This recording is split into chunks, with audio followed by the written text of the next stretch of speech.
Oh, we are live, man. Okay, 24 seconds in. We got all 17 channels up. Hello, everybody. I'm going to fire up a new Zoom meeting here for our guest of honor tonight will be Savage Joy Marie Mann. She is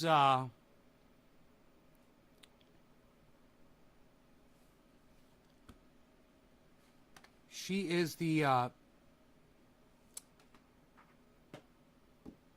driving force behind March for Medicare for All, m4m4a.org. If you guys are interested, you want to look into it, it's m4m4a.org. I believe that's the website.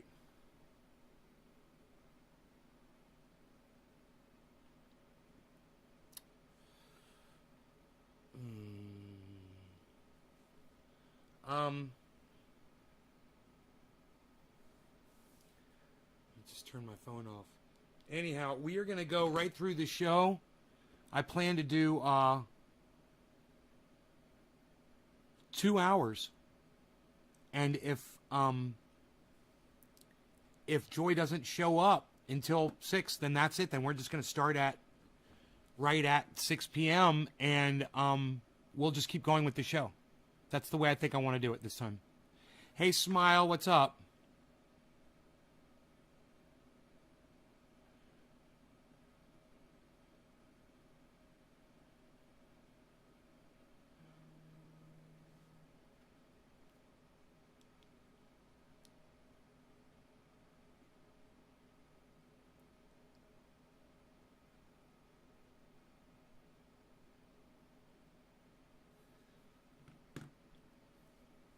What happened with Rob? Hey, Tom.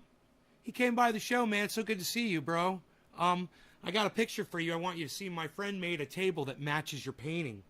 And I set it up today, man. And I sent her a photograph. But I'm so glad you're here because I can show you now. Check this out, bro.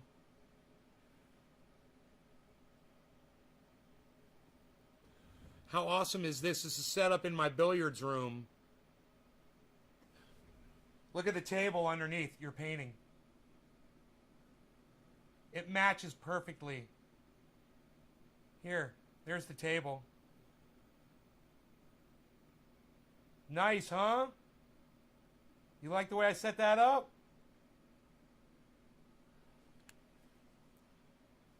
Hippie chick, all my groups are gone. I can only post MI and Facebook too. No, it sounds like a glitch. I wouldn't be too worried about it. I got 2 nice, I would just reload and see if you could just refresh the page. I got 2 nice joints loaded with lots of Keef, says Killa B TV. Eddie, that's dope. Killa B Keef. Right, Killa B, is that what you meant to say? Okay, I gotcha. Yeah, Tommy, you like that? Well, Robert came on the show earlier today, and I have to monitor here. I have to send her this. Hold on a second. Give me a second. I'm getting distracted here.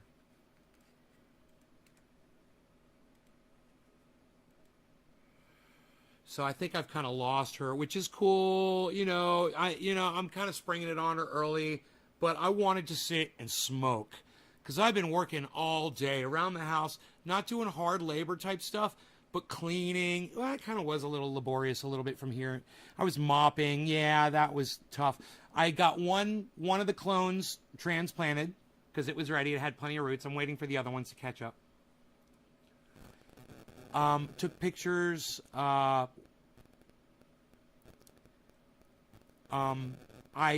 moved that stinky water out into the garage.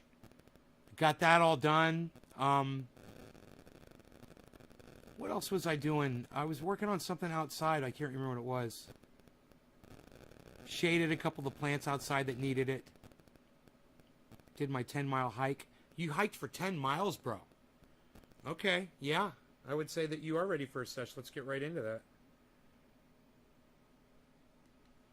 Okay, so, let me just see if I hear back from Marie, Joy Marie here.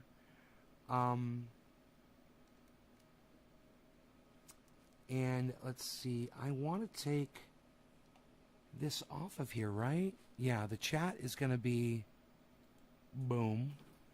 All right, yeah, we're not going to have the chat on later, so I don't want to forget. Yeah, it was just a glitch. Yeah, I'm a pretty smart guy, aren't I?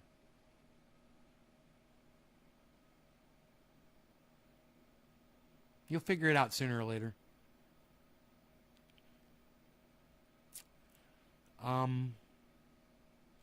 Yeah, I think we'll leave that on for now. It's just kind of weird the way it's doing that, man.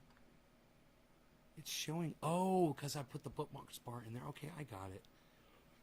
I've got some stories that we can go over with Savage Joy later. Hey, Billy, I've got them saved. I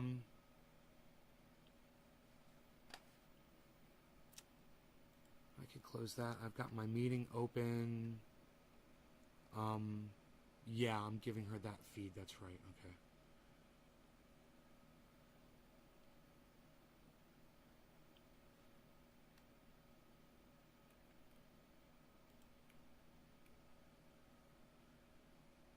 All right, don't be nervous. You'll be fine, bro. Don't worry about it.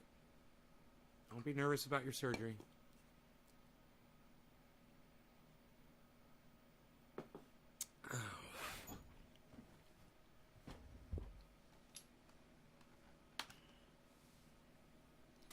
Karen, you're doing it again.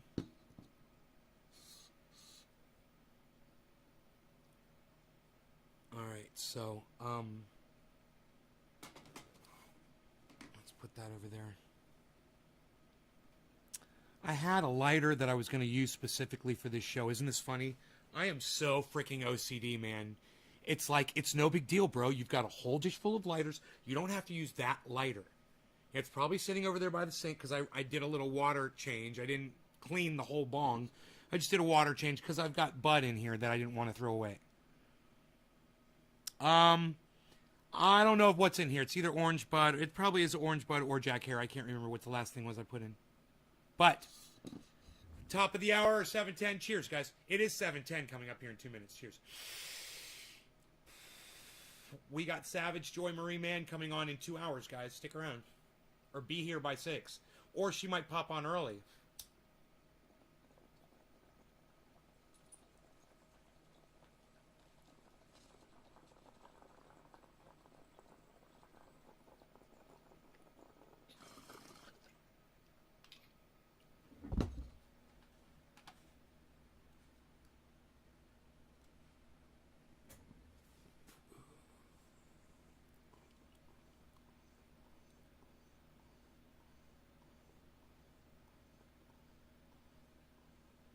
Why haven't you done a dab in 3 days, Enoch?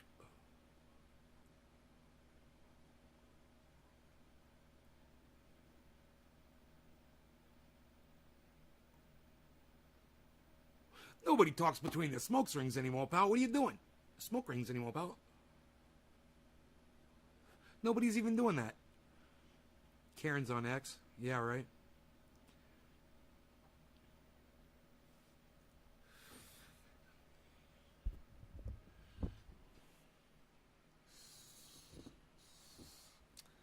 Okay.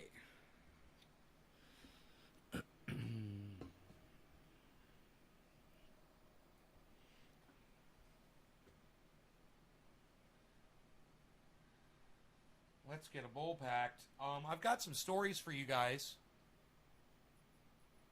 You're watching me and Dr. Cushman? Right on. Good for you.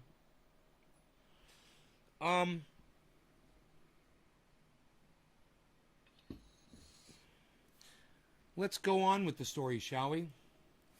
I did something that I saw Dusty doing. He keeps links to all the videos that he watches. So, I'm using one of Dusty's techniques, Cult of Dusty. He saves these articles when he's going through them throughout the day, and he has a folder with all the bookmarks from each story, right? And then he goes on his live stream and he plays the video and he discusses them. And I think it's a great idea. So I'm going to steal Dusty, Cult of Dusty's idea, the way he organizes his videos with bookmarks on his browser. Pretty cool idea, man. Here we go. This is the first story that I thought I'd save and talk about. Drinking water is a basic necessity that we can easily take for granted in this country, but now a group of unregulated, potentially toxic chemicals, part of American life for decades, they are being increasingly detected in the water of thousands of American communities. Tonight, what our investigation uncovered and what you can do to keep your family safe. Here's Devin Dwyer.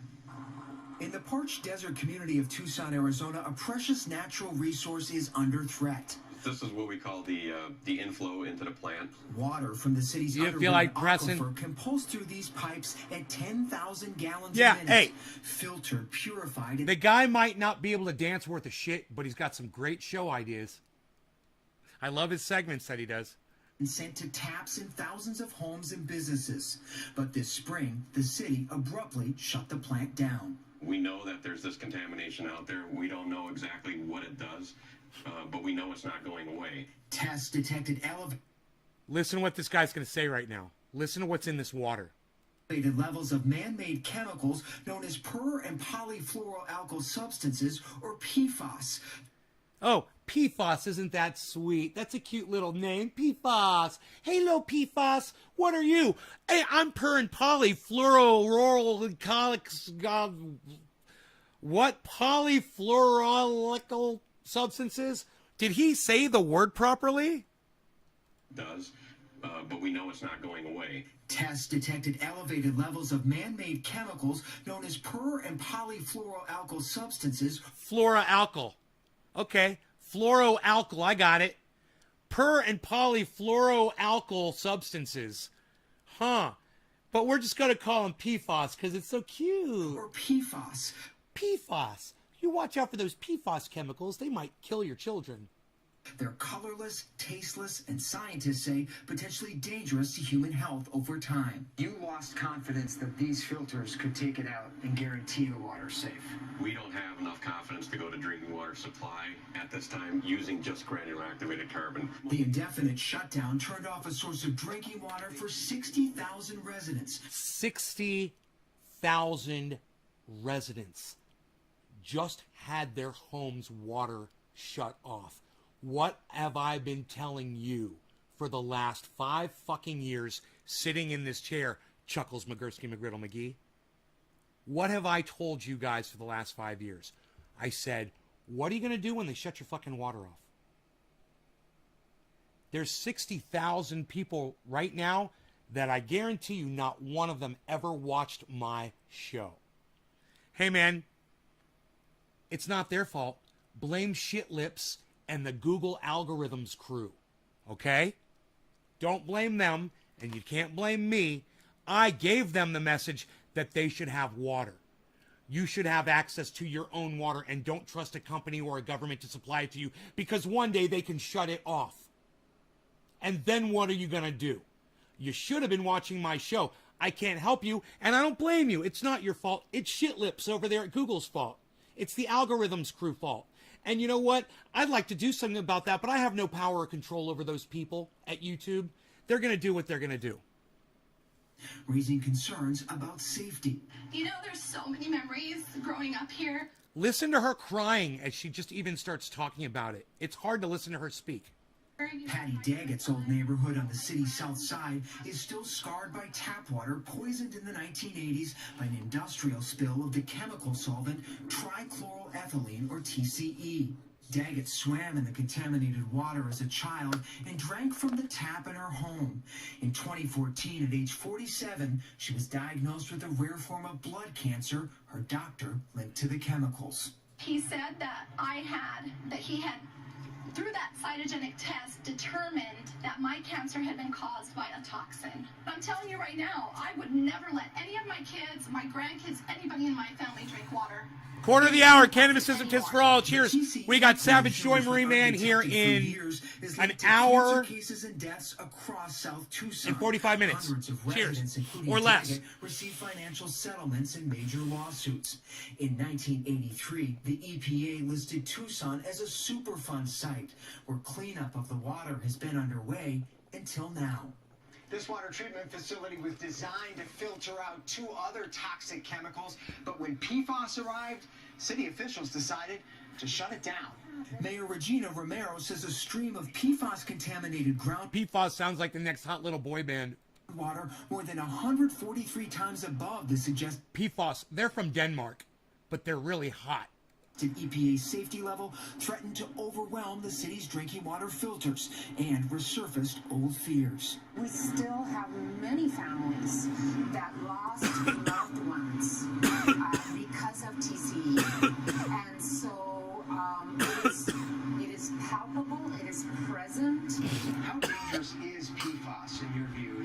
Is it as concerning as TCE? It is as concerning. The Environmental Protection Agency does not require testing for PFAS and I want you guys to listen to that a couple of times. does not enforce a national standard for the maximum amount that's safe to drink. Concerning. The Environmental Protection Agency does not require testing for PFAS. The Environmental Protection Agency does not require testing for PFAS. The Environmental Protection Agency does not require testing for PFAS. Why the fuck not? I mean, wouldn't that make sense to do that? United States federal government of the United States of America, our dear leaders who we voted to protect our children, to protect our own very lives. But the EPA says, no, we're not going to test for that. We're not going to do that. We might find it everywhere. We might find out that we really are killing you and it wasn't chlorine and it wasn't, and you guys thought it was fluoride. It wasn't fluoride. It's something else they came up with. Something undetectable. Something more dangerous. Yeah, we don't know what it does. Hey, we haven't done any research on it, but I wouldn't drink that water if I were you. It does not enforce a national... Hey, I'm invested in Nestle. Come buy some Nestle bottled water. It's really good. It's healthier for you. Yeah, Nancy Pelosi. I bet she's invested in water. And I bet you Chuck Schumer is too. And I bet you Mitch McConnell is. And Lindsey Graham. And Joe Biden. And Kamala Harris. And all those fucks. The squad. I bet they're all invested in good water. I bet they are. I bet they all knew about this way before I did. It'll be interesting. Maybe they're just not telling anybody. But, you know, Ted Cruz thought it was so important to hide where all of these politicians are getting their money and their investments from, right? So, you know, thanks to Ted Cruz, you guys don't get to know who's invested in water rights and who gives a fuck about whether or not you're going to be drinking pure water or not. We've got Savage Joy Marie Mann. She's going to be here within an hour and 40 minutes. It's almost 4:20. Oh my God, she's coming over. She's coming over. She's coming over. She's coming over early. Coming over early. Take your time. She's coming over early, everybody. She just texted and she's like, I'll be there soon. All right, right on. Right on. Everybody who was like waiting for the 6 o'clock show, I know that there were a lot of people that said, man, it's going to be too late. I'm not going to be able to make it. I hope this is okay. I know it's a little bit of a bump up, and this is me that did this. You know, I totally did this. I totally could have ridden this out until 6 o'clock. But I wanted to come on and get high, and I started thinking, I was like, I don't think I want to do 2 separate shows. You know, I'll just go right through, and if she can't show up until 6, that's fine, because that's the way I scheduled it. That's the way it's got to be. But if she says okay, then all bets are off. She's coming over. We're going to hang out and talk about stuff with Savage Joy Marie Mann. We're going to be hanging out with Savage Joy Marie Mann, baby. We're going to be hanging out with Savage Joy Marie Mann. Man. I like that. Don't. Does she consume? No! I asked her, I was like, do you smoke cannabis? And she's like, no. She's like, but I love the triage oil. And her and her husband loved it. And they used it. And I'm like, can I send you guys more? I don't know what she said. Okay. I'll ask her again. I'll ask her during the show. She didn't respond. But she said they are really happy with it. So, yay.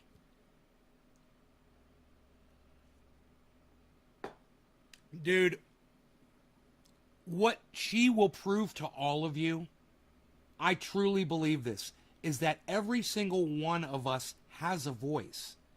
And just a few years ago, she didn't have a voice and nobody knew who she was. And now she organized a march on the entire country, guys. She organized a march. She got people to protest and hold up signs and march in the streets. That's what this woman did. And I want her to inspire you guys. I want you guys to realize that we are not powerless people. We have options. We have voices. We have platforms.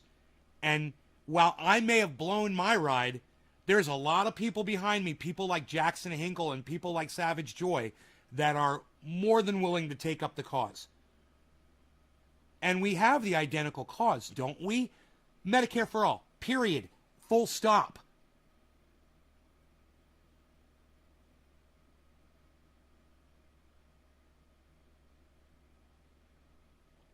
No, your video didn't freeze up. I'm just letting the silence baste that thought into your brains. Medicare for all. That's what we're all here for, right?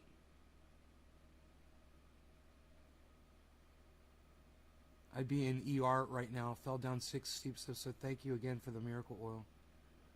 Jeez Louise, you fell down 6 fucking steps? Be careful, Karen. Hey, happy 420. Karen, I smoked to your recovery for 420. Cheers, everybody. Let's go back to this video and smoke, shall we? Cheers. National standard for the maximum amount that's safe to drink. But in 2016, concerned by emerging data on adverse health effects, the EPA issued an advisory to local water systems, saying PFAS exposure over 70 parts per trillion may result in liver damage, weakened immune systems, and cancer. The ones that are most strongly linked are kidney and testicular cancer. They can also have effects on developing babies and on women. Our kidney and testicular cancer, our kidney and testicular cancer, our kidney and testicular cancer, knee and testicular cancer, knee and testicular cancer, knee and testicular cancer, knee and testicular cancer, knee and testicular cancer, knee and testicular cancer. Tell the boys. It affects you guys. So do something, right? You got a reason to do something about this now, don't you, male politicians? They can also have effects on developing babies and on women while they're pregnant. Yeah, but you don't care about that. You care about your fucking balls, though, don't you, boys? I swear, I'm glad that it does testicular cancer, too. Otherwise, men wouldn't give a fuck about this shit. You know, just like abortion. Doesn't affect them. What are they worried about? DeWitt is a toxicologist and pharmacologist leading cutting-edge research on how PFAS affects the human body over prolonged exposure. For those people who have PFAS in their bodies, there's not really anything that they can do. Now we're thinking about PFAS, that name, PFAS, and it does have something to do with your penis. It's kind of funny now. It's kind of fitting. It's like, penis fucked over, sir. PFAS. Penis fucked over, sir. PFAS. We're all going to remember PFAS. Penis fucked over, sir. Your testiculars get testiculated. Hey, you get the ball cancer. Look at this. Shut up. You're no good. Yo. With your ball cancer. Out of their bodies more rapidly. We don't have any drugs that will make you pee out PFAS really quickly. So if you're watching this and you're concerned about PFAS, you have to educate yourself. Where do you get your water, and what do you know about what's in your water? Scientists with the Environmental Working Group in Washington have detected some amount of PFAS in groundwater or drinking water in nearly 2,800 American communities across 49 states. The contamination often linked to nearby industrial sites, landfills, airports, and military bases where the chemicals may have seeped into the ground. Man, I want to have my shit checked right now, but I feel pretty good because I'm 3,000 feet up on a mountaintop, and there's nothing up on this mountain that could fucking get into my well that I know about. But I am 450 feet down into the ground. But hopefully, you know, that toxic place, that toxic fucking fracking operation, it's about 5 miles away. I hope that's far away enough I don't get their fucking PFAS and get the PFAS for my PFAS. Do not mess with my PFAS. Don't do it. We're walking on top of a huge reservoir of PFAS. You can't see it, but it's right beneath us. Yeah, it's very... University of Arizona hydrologist Bo Gua walked us through where scientists suspect some of Tucson's PFAS contamination began. He says the heat-resistant chemicals never break down, calling them forever chemicals that leave a traceable trail through the soil. You call this a ticking time bomb of a problem. Yeah, they basically fulfill the characteristics. Falling of a ticking off. time bomb. PFAS, F-O-S. It's very dangerous. I thought it was and F-O-S. They're migrating very slowly. State and local FAS? officials believe firefighting foam laden with the chemicals permeated soil around Tucson's airport and Air National Guard facility decades ago, only now reaching groundwater wells miles away. The firefighting foam, they have told us that they either, if it was used on the runway, they'd hose the stuff into the soil.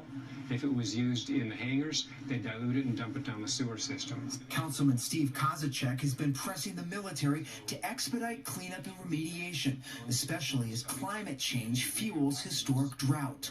We're in the desert. By the way, we're in a 12-year drought in the city of Tucson right now. So there will come a time when the Colorado River water is no longer available, and we're going to be reliant on our groundwater. Damn, man. Listen, I'm going to play you guys a song, and I want you to listen really closely to it, all right?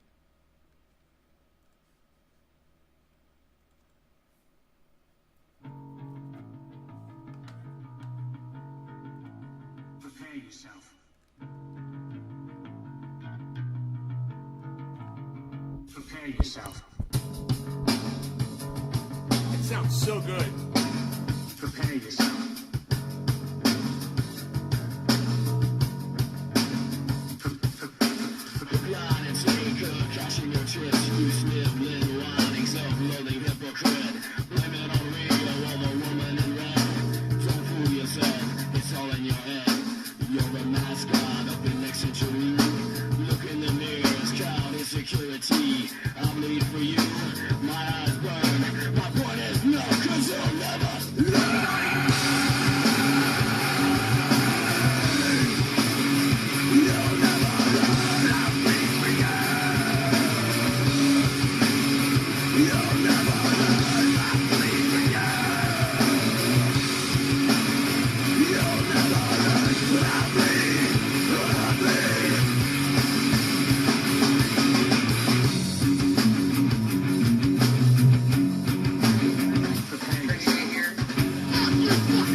It starts with an L.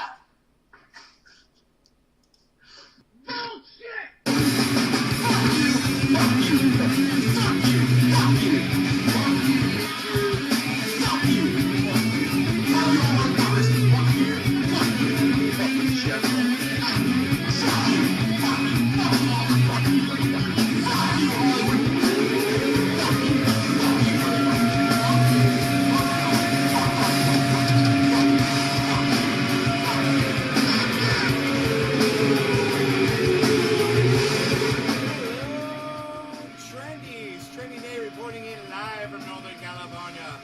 Home of Trendy as habits and all things trendy. Where find me, you, and the hashtag Trendies on all phones, sources, and social media. Especially all of my YouTube channels. There's a whole bunch of them, and they all say Nays Garden. This is the Ox Project from Orlando, Florida. They are awesome.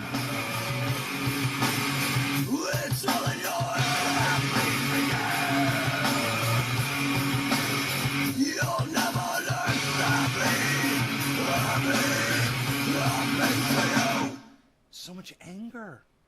But you know, it's like Savage Joy Marie said in her podcast, her latest one. She said, you know, anger doesn't get us anywhere. She said conversation is what works. And she said, and you can argue, but let's not be vicious. Let's not be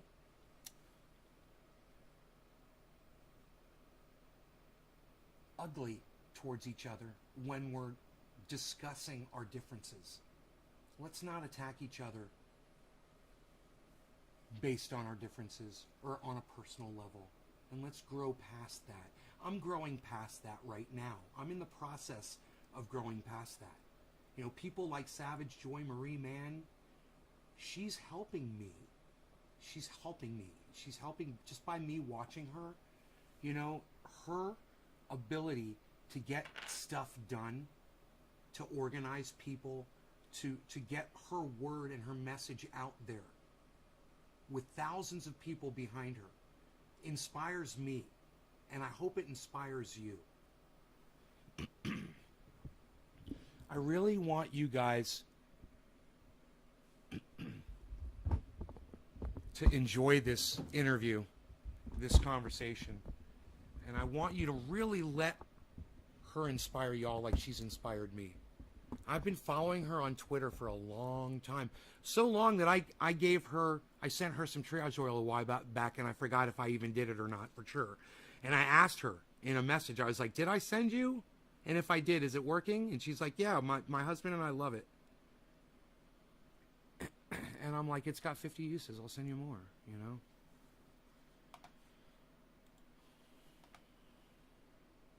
So that's nice, huh? Forever chemicals detected in water systems of nearly 2,800 U.S. cities. You guys understand that. It wasn't just anecdotal. It wasn't just one little spot. Okay? And that's important for you guys to realize. This pollution could be affecting you. You could be ingesting this as we speak right now. Are you in one of those 2,800 cities? You know, they put up a map of the country, and this is what they said. And what do you know about what's in your water? Scientists with the Environmental Working Group in Washington have detected some amount of PFAS in groundwater or drinking water in nearly 2,800 American communities across 49 states. You guys, who sees themselves out there? Let me know in the chat if you see yourself. Do you guys see? I see myself. I'll point right where I'm at. This is where I'm at, and I see it. There's toxicity right here, man. That's where I am. So how about y'all? Y'all see your cities in here anywhere? What do y'all think?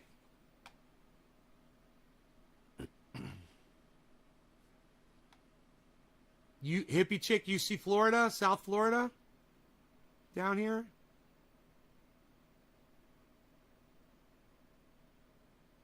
Yeah? Over here, Karen? Over here? San Diego area? Eddie? Over here on the East Coast, bro? Aren't you on the East Coast? I can't remember where you are, Eddie. Who else? Killaby? You're up in Massachusetts? You're up here somewhere, huh?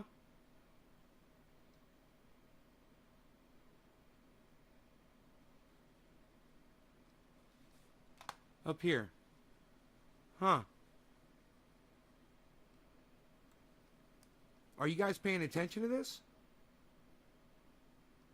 Aren't you wanting to find out if your water system has this stuff in it?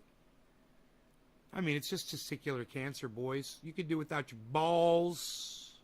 You don't need your balls, do you? Boys?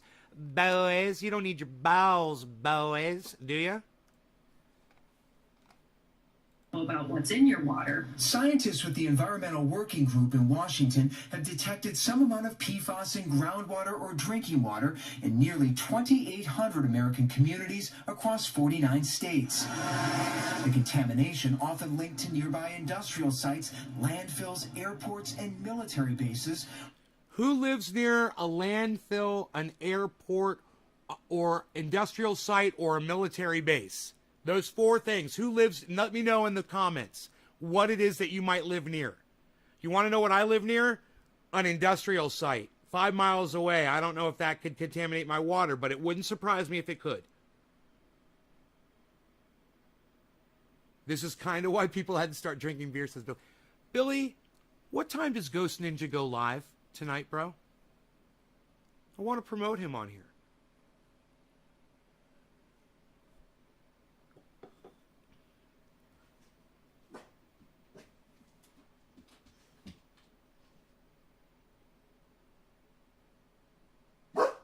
What are you barking at, buddy? You guys give me 1 second, okay? I'm just gonna go check. You're close to a Navy base, Karen? Let me just see if there's anybody out here. He generally doesn't do this. No, Rogi, there's nobody here, buddy. Rogi, look.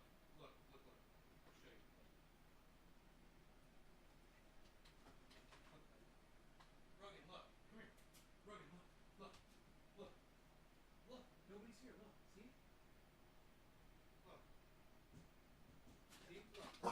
Look. See? Look. See this? Look. Nobody's here. See? Rogan. No. Good boy. Sit down. No. Sit down.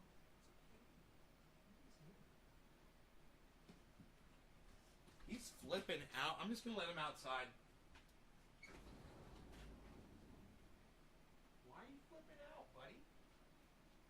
I can't believe he starts flipping out right before I'm supposed to have Savage Joy Marie Mann on, and he never does this. And now all of a sudden, my dog starts having a fit. It's never happens. See, there's nobody out there. You want to come back in yet? He's so cute. Why are you beasling? You want to come back inside, Beasel? You good? Come back in. Come on. Nobody's here. Come on.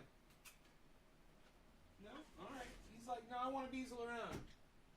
Oh, man. Come on, Bees. Why you beasling, Beasel? Why you beasling? Little Beasel, why you beasling? Little Beasel. Why you be beasling, little Beasel? Why you be beasling, little Beasel?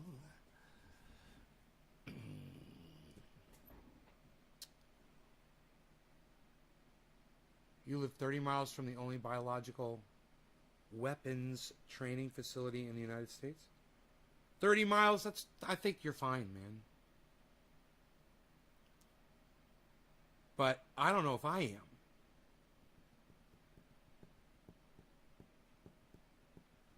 I mean, the good thing is that my aquifer is in my mountain, okay?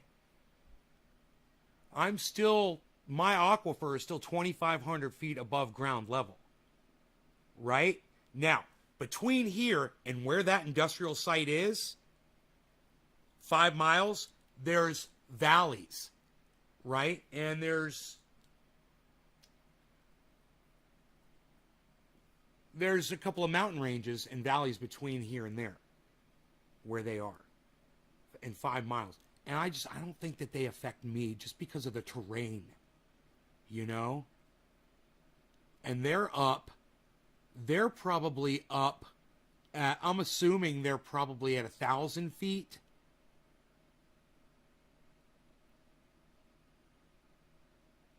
Maybe, I don't know. I'd have to check and see what their elevation is where they are.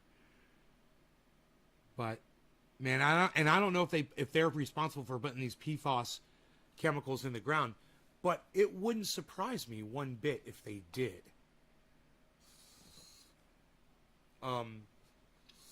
Where's it all coming from? What is PFAS coming from? They say they don't know where it comes from. Where the chemicals may have seeped into the ground. We're walking on top of a huge reservoir of PFAS. You can't see it, but it's right beneath us. Yeah, it's very... University of Arizona hydrologist Bo Gua walked us through where scientists suspect some of Tucson's PFAS contamination began.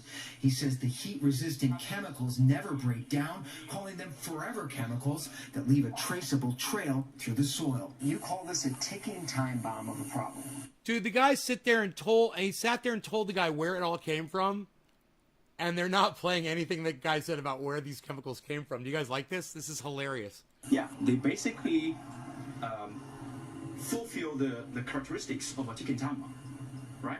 It's very dangerous, and they're migrating very slowly. State and local officials believe firefighting foam laden with the chemicals permeated soil around Tucson's airport and Air National Guard facility decades ago. How much firefighting foam did they put into the ground? So that's the source of this? Firefighting foam? I mean, these guys drop this stuff everywhere. Is that orange, bright orange, pink shit? Is that what it is? Because they dropped it right down the street, man. From me. Yeah. Right at the base of my mountain. Holy shit. Not at the base of my mountain. Not at the base of my mountain. At my altitude. 100 feet below me. Only now reaching groundwater wells miles away. The firefighting foam, they have told us that they either, if it was used on the runway, they'd hose the stuff into the soil. If it was used in the hangars, they'd dilute it and dump it down the sewer system. Councilman Steve Kozacek has been pressing the military to expedite cleanup and remediation. Let's hope that the new shit that they use now, like the shit they use to put out this fire over here, isn't full of this PFAS. Especially as climate change fuels historic drought. We're in the desert. By the way, we're in a 12-year drought in the city of Tucson right now. So there will come a time when the Colorado River water is no longer available, and we're going to be reliant on our groundwater. This map from the Arizona Department of Environmental Quality shows PFAS concentrations in groundwater around 10,000 parts per trillion, far above the EPA's 70 parts per trillion advisory, stretching from the airport to wells that deliver water to the treatment plant. Tucson's Air National Guard's base is one of the largest F-16 training facilities in the world. It's also one of 650 military installations linked to PFAS contamination. The Defense Department says it's investigating the scope of known or suspected contamination at or near hundreds of facilities, but needs more time before it can launch a large-scale cleanup plan. 5 years ago, the military began deploying what it calls a new environmentally responsible firefighting foam, but it's not PFAS-free. Tucson's a bellwether. We're the canary in the coal mine right now. We're saying to every other city in the country, this is an issue if you've got a military base in your community. PFAS contamination linked to firefighting foams has been detected on the lake shores in northern Michigan and neighborhoods near an old Naval Air Station in Pennsylvania. In New Mexico, a dairy farmer claims in a federal lawsuit that groundwater contaminated by PFAS poisoned his cows. And in March, after a foam spill at this small Virginia airport, PFAS was discovered in the water system of suburbs of the nation's capital. So it's all over this area, and it's in the backyards of people who are working on these issues. Water quality analyst Sidney Evans estimates more than 200 million Americans could be drinking some amount of PFAS in their tap water every day. There's only 300 million of us, guys. They're saying 2/3.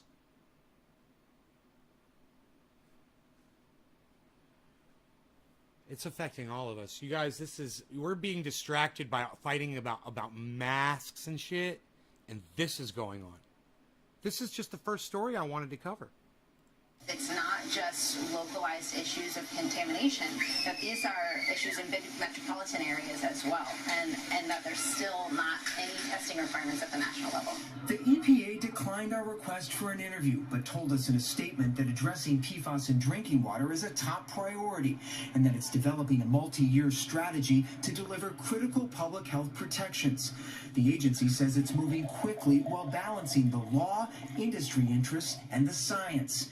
Consumer advocates say EPA's delay in regulating... Yeah, I just have a feeling that my Brita filter and Zero Water don't filter out any of the PFAS. You know, if it's in there. I just have that feeling. Yeah, I know. I wonder how you test for it, right? They can test for it, so there's got to be a test out there. I bet you if you went on Amazon and you typed in PFAS water test kit, I bet you could find it. The chemicals is highly troubling. I think that the EPA, we need to hold their feet to the fire, because nothing is going to change. Nothing will go forward until they... Check this out, Nick. They just said the chemical is coming from foam that firefighters use to put out fires. Firefighting foam.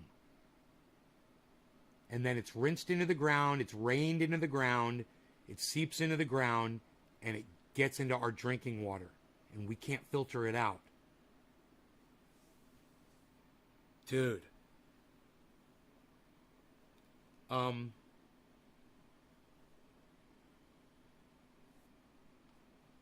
You just get... Billy. Billy, did you tell me what time Ghost Ninja goes live?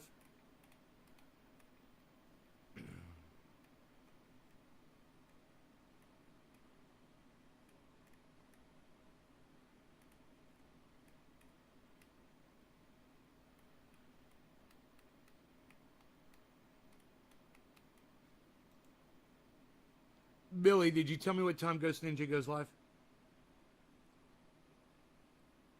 Billy. Set those limits. Yolanda Herrera has been advocating for safer drinking water for decades. She says she believes the city of Tucson's assurances that its water is safe and PFAS-free. Oh, you said 7:30, but you'll be late. Perfect, bro, because I want to see the show tonight. I want to be there. So everybody check out Ghost Ninja, and Billy will be there, hopefully, on YouTube. The channel is Ghost Ninja SD, I believe, is the channel. Says Americans nationwide need to pay attention. They can't just depend on their neighborhood leader or their mayor to make this change. Ariel and Smith, yeah, I wonder if we're able to obtain a kit that would detect that water. Ghost Ninja SD. That's the channel, guys. Ghost Ninja SD. I don't ever see the SD. All I see is Ghost Ninja. But that's the channel. It's going to take all of us together to go to Congress, to go to the EPA, to make the major changes that need to be done. Congress has started to take action. In a bipartisan vote last month, the House approved a bill that would force EPA to declare PFAS hazardous and establish a national drinking water limit, requiring water systems to start filtering it out. The Senate's bipartisan infrastructure deal includes billions to help communities get the job done. The residents of our community should not be left holding the bag of something that they did not create. In South Tucson, Patty Daggett, whose cancer is in remission, worries now about her aging mother, Natalie, still living in the family's Southside home, still washing in the water, but not drinking it. I wish I could tell you how worried I am, because, you know, my mom's been affected, I've been affected, her mom's been affected. All of these families in this neighborhood have been affected. You're supposed to trust the water company, you know? I mean... Do you trust them today? Do you think they fixed it? No, I won't even give my dog... I give my dog bottled water. We don't know who to trust. Devin joins us now. So, Devin, how can you check to see if there's any amount of PFAS in your tap water? And is any level safe to drink? What does the science tell us? Yeah, Lindsay, many local water companies actually voluntarily test for PFAS, so experts told us you can start there, check their results, which are often published online, ask those questions.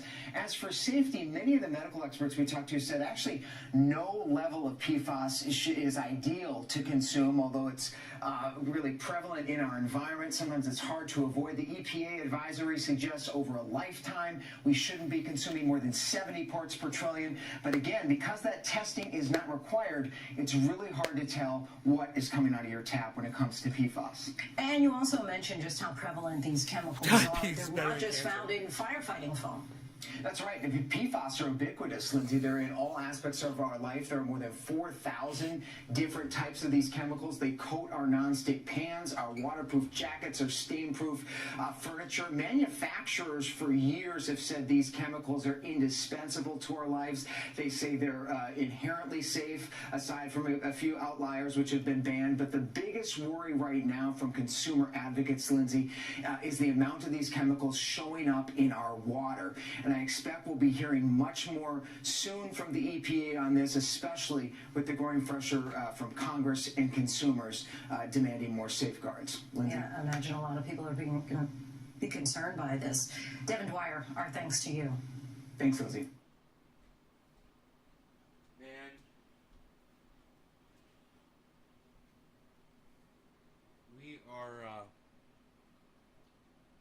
We are so distracted, whether by design or not. We're so distracted by so many other things. Come on, bees. Good boy.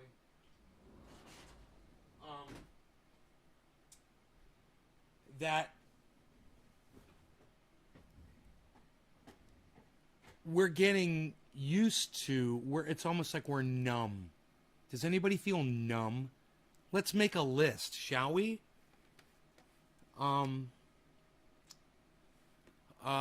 Here, let's do it. Where can I do it at? My screen. I'm running out of screen room over here. Let's do it on Twitter. Okay, we've got climate, water, poisoning. Dude, we got COVID, fires.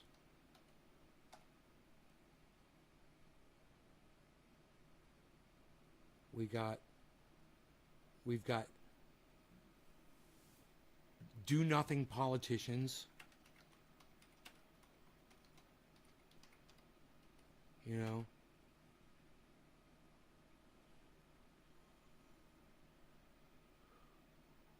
we are numb.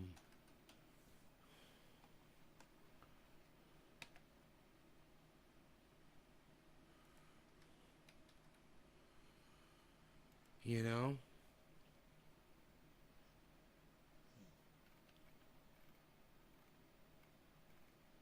Man, I just saw a tweet from Savage Joy, and I'm so upset because it fast forwarded it through, and I don't know what she said. And I didn't want this thing to automatically push her goddamn... Here it is. It's that thing that you can afford that millions of others can't. It's that thing that you didn't stress the importance of your...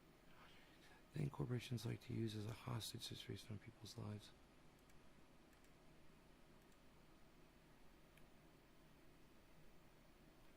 She was answering the question, Dad, what's health insurance? It's that thing you can afford that millions of others can't. It's that thing that you didn't stress the importance of on your campaign. Andrew Yang. Oh, she's responding to Andrew Yang 1 hour ago. Man, she's on it, bro.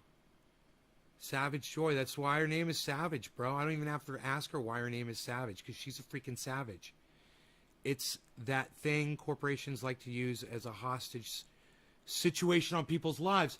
Isn't this crazy? This is what we were just talking about in the show earlier, about the way I was held hostage in my hospital bed by an insurance company, telling me I had to get the hell out of that hospital ASAP and to hurry up and heal up, and how long did I think it was going to be before I was going to be good enough to drive myself home? Every time I talk about this, my gut starts aching in the area where I got the surgery. Isn't that funny? You know, I was going to do another bong rip, but I'm pretty toast. How toast are you guys? You guys ready for Savage Joy to come on? I hope you are. Maybe we should tweet about this. Quote tweet. At Savage live with me right now at www.youtube.com/C/TRENDYASDABBERS.com. Not .com, .live. No, /live. Right. Okay. Live with me right now at youtube.com/sleeve/trendyasdabbers/live. Tweet. All right. Now, because that's a tweet and reply, nobody will see it. Because that's the way Twitter works. Because that's the way. Hey, Jenna Colby. Jenna, are you a Savage Joy Marie audience member and a friend of hers? Jenna?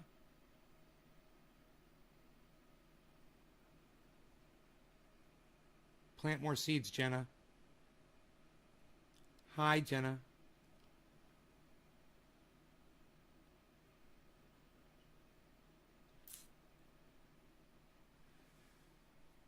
Yes? Oh, yay. You know, I'm going to copy and paste her tweet instead of retweet. Copy, okay. Live with me now. Okay.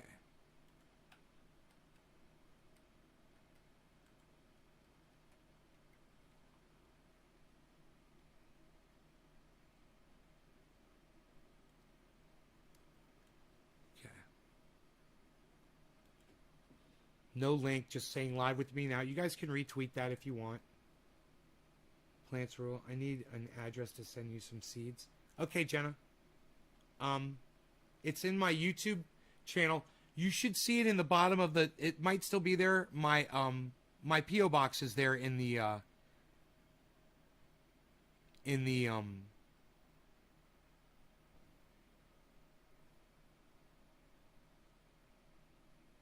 description of the YouTube video. Sorry it took me so long to get the words out. Sometimes I get a bottleneck in my brain.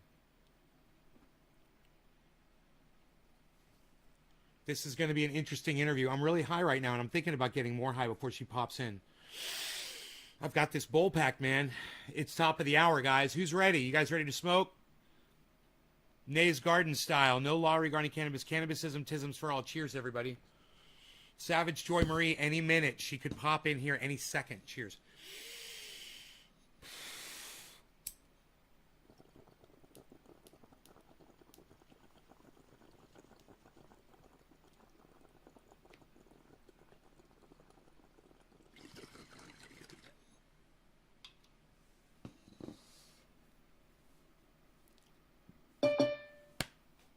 There she is.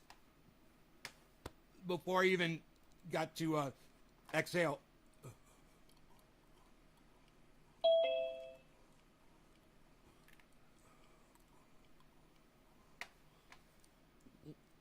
I can see you fine. Hey, can you hear me okay? I hear you perfectly. This is fantastic. Yeah, there's absolutely no problem with the audio at all. We are live, everybody, with Savage Joy Marie, blind, 80% blind, but aware AF man. You like that? You like that I said that? That's me. Hello. Hello. Welcome to the I show. don't smoke, so that's okay. What I did was I made a drinky drink. Oh, cool! The little party time. Cool, a little siesta. A little, not a siesta. That's libation. That's the word I was looking for. It's not a mimosa. That's fine. It's whatever it's got to be. So I hope. I very rarely drink, so this is a special occasion. Oh, well, I think it's a special occasion as well. How was dinner? Was it good? Yeah, I mean, I made Eggos, which is always exciting. Oh, nice, man. Lego my Eggo. It's like poor people food. Like, that's what you eat for dinner is Eggos. or if you're a bachelor, we've been known to do an Eggo box or a case. Well, Amazon in a case of Eggos, but yeah, you know, that's how I do it. I like to buy all my stuff in bulk. Actually, I've never bought Eggos in bulk before. I'm just kidding. But it's not, I bet it's something I could probably do.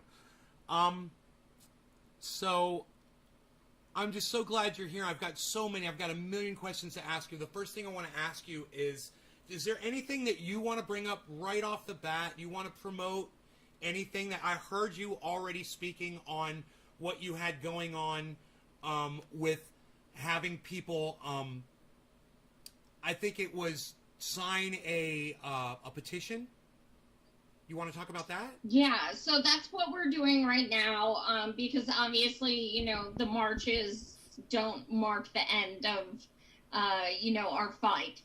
So we had 56 cities marching for Medicare for All, and now the next step is, with our demands, we demanded that in 2 weeks, we would be given 1881A, which is something that Biden can actually enact with the stroke of a pen, which would give every single person in our country, citizen or not, young or old, what have you, single payer health care immediately. And it has been used prior in a place called Libby, Montana. And it can be used during a pandemic. So since that was expectedly not done, what we are doing is we are collecting signatures on a petition, and myself and my partners with March for Medicare for All are going to be going to New York to the UN and filing a human rights violation grievance with the UN. We are working with National Lawyers Guild, and it's a big process. Of course, they want you to fill out 1 million pages, and but essentially, the more signatures we get, the better. So if you guys want to take a look at, you know, what exactly is involved, it's M4 as in the number 4, so m4m4all.org. .org. And the petition should come up right when the page comes up. But also, if you want to sign up for our emails, because we're having monthly actions.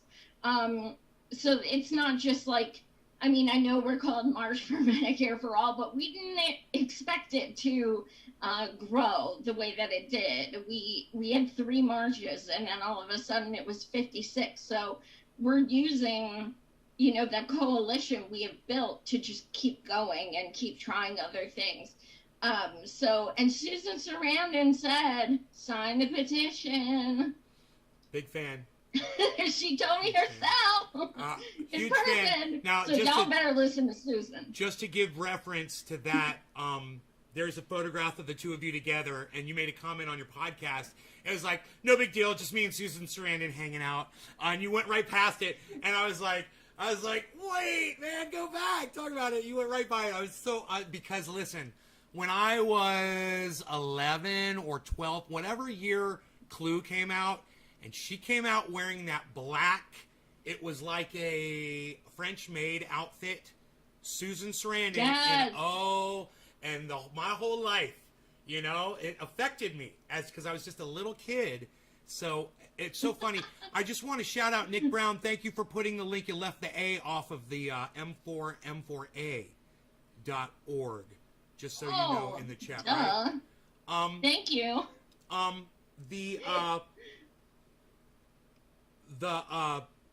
God, there's so many things I want to talk to you about. But first, I want to ask you this: how many people were involved in the march? And what was the date? What was the date of the march? It was the 24th of July. July 24th. We had thousands of people show up across the country. It was really incredible. There was, I myself am a lead national organizer, and there are 12 of us. There were like 10, and now we've expanded. So we just kind of oversee everything across the country, like, scheduling. I personally scheduled over 50 of the speakers and bands and stuff just because of having a show for 4 years. It was easy for me to just, email people and stuff like that. So, like, it's up to us, like, to kind of oversee, so to speak. But that became a little bit more of a difficult process, considering we went from 3 to 56 in less than 2 months. So now we have grown. We have much bigger coalition. Each person, each organizer from each city has stayed on, and they're all doing actions themselves. So that's why it's so important to follow our Twitter and sign up for the emails. We're going to the 21st. There's this douche canoe named Richard Neal, and we're doing hashtag Don't Be a Dick Neal, because he just met with Pelosi and shelved Medicare for All. She said that it wasn't popular enough, so they shelved it. Now, Dick Neal is literally stopping it by himself. He's on something called the Ways and Means Committee. So him and himself alone could literally say, boom, floor vote on the calendar. Let's do a floor vote. He himself, that's it. He is choosing not to. So a bunch of us are going to his house and presenting him with a letter that states that he will schedule a vote, a floor vote, and if he does not, which let's face it, it's not likely, then 1 week later, on August 28th, people will be going to his house and likely doing a die-in the streets in front of his house. So this is, we're doing a lot more stuff. It's not just marches. We're fucking sick of all this. No pun intended. We're fucking over this shit. Like, we're over the attempts at rationalizations. We're over the hero worship. We're over making excuses of, well, it's only been a few months. And no, like, we're over it. We're done. We're people, so many people think that they can just go on Twitter and they're changing the world. And, you know, they try to knock us down, but at the same time, they sit on their ass. So if you know something better, please tell us. But it's usually just, y'all are wasting your time. And it's like, well, tell us, what do you want us to do?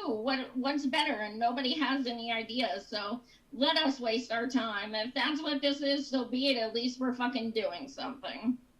It's got to be an effort on everyone's part, and everyone who disagrees with what other method you might be using or anyone else is using, they need to employ their methods and prove to us wrong.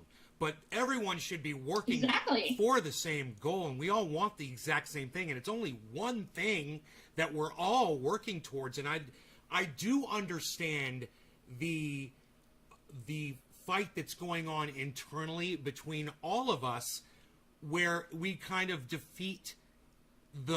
we kind of lose focus of what we're all trying to achieve. We get entangled and we get into the drama, and we say, oh, I've got a difference with you here.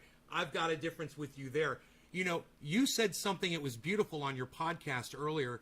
You said, you know, this fighting and this ugliness, and it's not necessary. If you want to debate, if you want to argue, if you want to disagree, that is fine. But you need to work towards this common goal and stop attacking each other personally, and stop attacking each other on your differences, because you're not getting anywhere. And, you know, I watched you go through the whole thing with Tim Black, and I want you to know, just so you have a little bit of context, he called me, he let me call him up on the phone once. I needed some guidance with my podcasting. And I actually talked to him on the phone, and he said, you're gonna get a kick out of this. You can't be so angry. He told me. Thoughts? Go ahead. He told you can't be so angry? He helped. Oh my God. He helped me. It was a help. I get that all the time, to be quite honest, because I look very young. I'm 42, but I don't look it.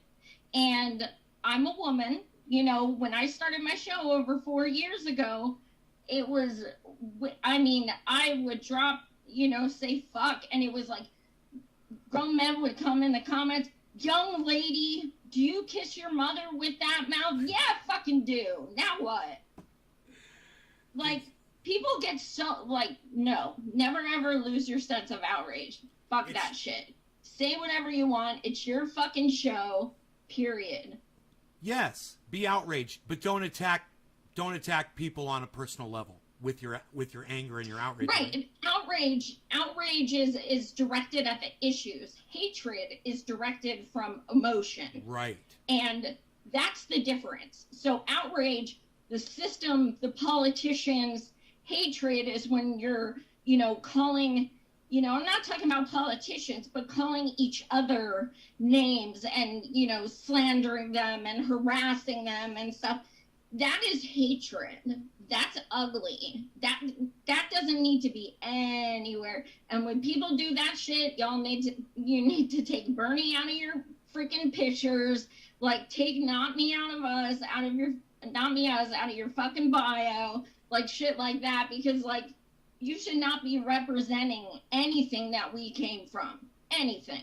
Speaking of where we came from, where did you come from, and how long ago, before you got a voice on Twitter and before you started becoming what you believe is an activist, what you would consider an activist, what happened? What's your story? What's the journey? Actually, I admit I'm one of those people who didn't wake up till 2015, till I saw this old grumpy punk rock dude, you know, yelling at Congress, and I guess I was 35 at the time, and in 15, and I saw this old 80s video of Bernard, you know, saying the one where he's like, I will hold you in contempt, and he goes like down the line. It was so epic. Wait, excuse me, you do a Bernie? I was like, holy fuck, this guy. You do Bernie too? You do a Bernie? I'd love to hear your Bernie. If you're doing Bernie, I love it. That was great. Don't stop. Do it. I do. You're very good. That's good. Don't stop. And remember to play the bongos. Don't forget to play the bongos while you're doing Bernie. I just filibustered in my pants. I stole that from a comedian. I love it. All right, don't let me slow you down. Keep going, please.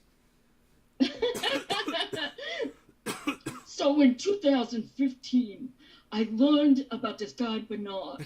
No, but I talked to his son on the phone countless times, and he sounds just like him, but he curses a lot. And then I've interviewed Bernard's brother Larry, and he sounds just like him as well. I love you calling Bernard. But Larry is a Green elected member of the healthcare section in the UK. So he's way more left than Bernie. But I digress. Yeah, 2015, right. I saw this, like, 1980s video of Bernard on the, congressional floor, and he was just, like, so punk rock and so, like, no. And I became obsessed, and I just watched every video I could find on YouTube. And then that was about 3 months before he announced he was running for president. And then he was on an interview with Barbara Walters in 2015, and she said, you know, what would you want to be known for after this campaign? And he said, you know, I would want to be known as being a human being or something like that. And I was like, yep, I'm doing everything I can to get this dude elected. I had never heard something like that from a so-called politician. Yeah. Humility. So, what's that? Humility. I mean, someone who's not letting himself be bought off. Someone who really is trying to make change for people, and not there to absolutely to get wealthy. Yeah. So I learned everything I could about him, and I'm in Pennsylvania, so we had a Harrisburg Bernie office, which we called Harrisburg office, and I learned how to go door to door and how to phone bank and did all this shit. And then I organized my first march, which was a Bernie march, and when it was that? The first time I ever even held a megaphone. When was that? What year? Yeah, that was 6 years ago. Okay. And then 2015. After that race, I was like, I'm not done. You were like a fireball when you started. You just went straight in. You dove in. You quick. That's amazing. Yeah. It wasn't like it. So I was like, I'm just gonna keep going because this is about the issues, not the person. So I was like organizing marches against DAPL, marches for Medicare for All.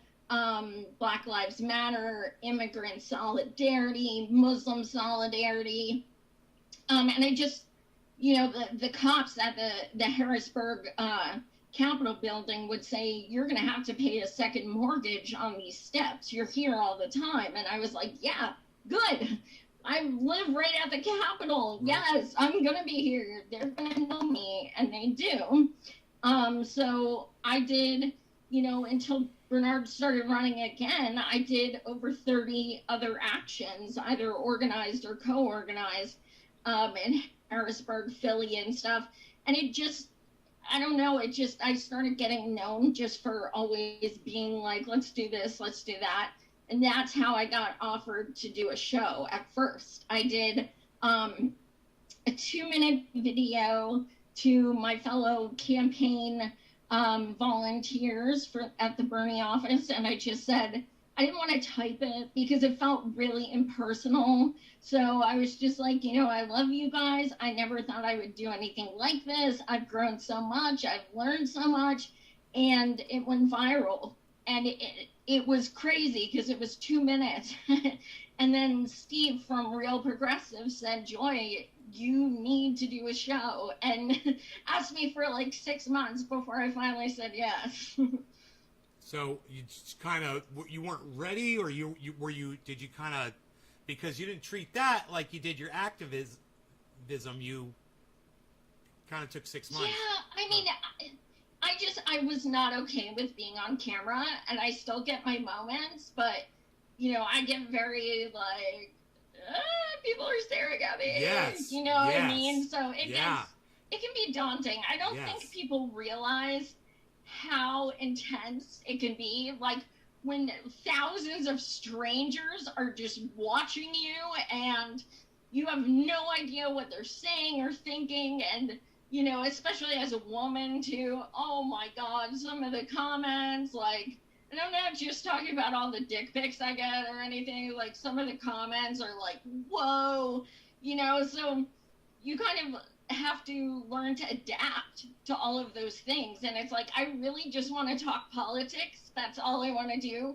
But then you have to, you know, also try and weed out the people who are like, oh, you know, ew, she has tattoos and piercings. And so you deal with so much. Oh my God, you have no idea. You have no idea how much discrimination against. Like, then don't fucking look, dude. Then fucking log off. What do you want from me?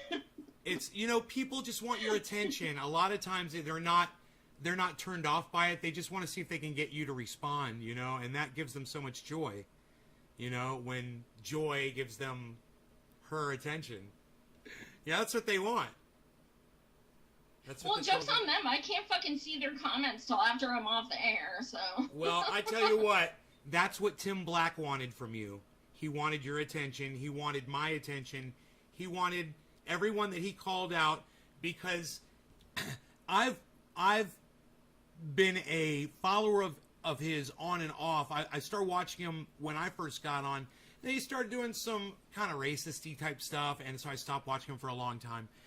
And then I decided to tune back into him because he had changed the way he was saying things, and I was like, yeah, I'll watch him every once in a while.